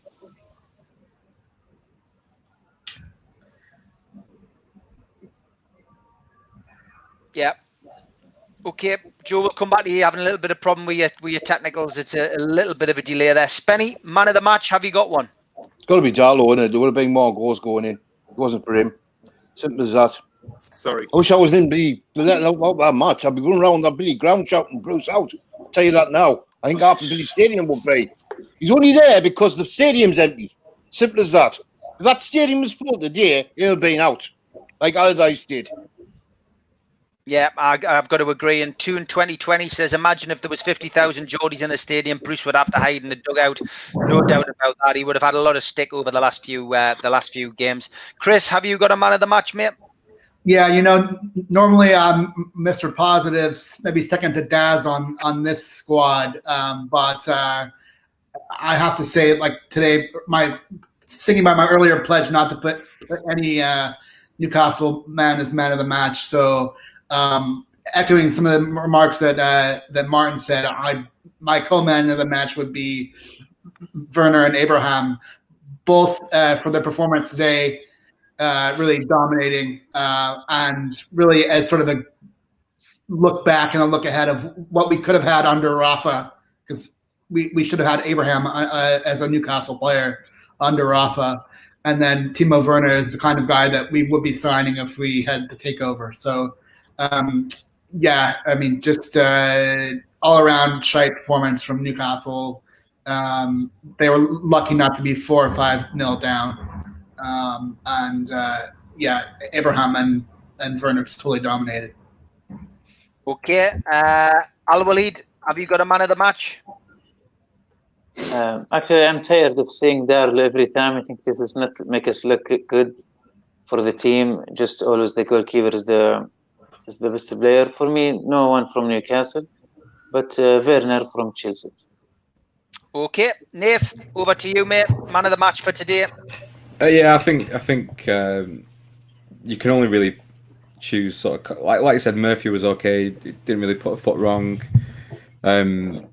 But for me, it'd be Darlow. I think it's getting really sort of tiring and frustrating to sit here every week and all of us sort of say Carl Darlow, because he's been the difference between it being a 2-0 and the difference between a 2-0 or a 6-0 or 6-7-0, and that's the way it's been for the past few weeks. I think that the way we've played today, as some of the lads have mentioned, it's a lot of the teams that we've played this season, even some of the cup games even though we've won a few of the cup games, have been, probably the easiest games for those teams that we've played against, for them, that they'll have all season.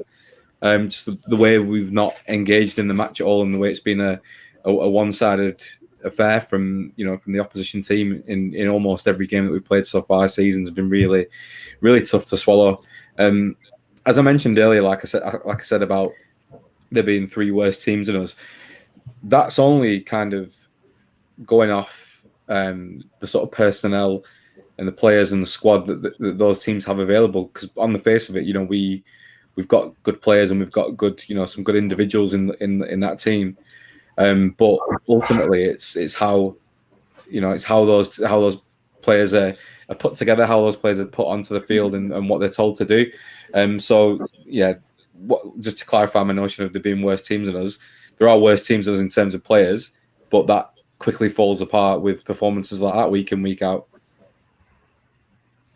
Yeah, it's not been a good day at the office, as Martin said. I think my man of the match is quite clearly going to be Steve Wraith. Fantastic performance by him. Came on at the start of the show and did a fantastic job at doing my job. So well done to Steve.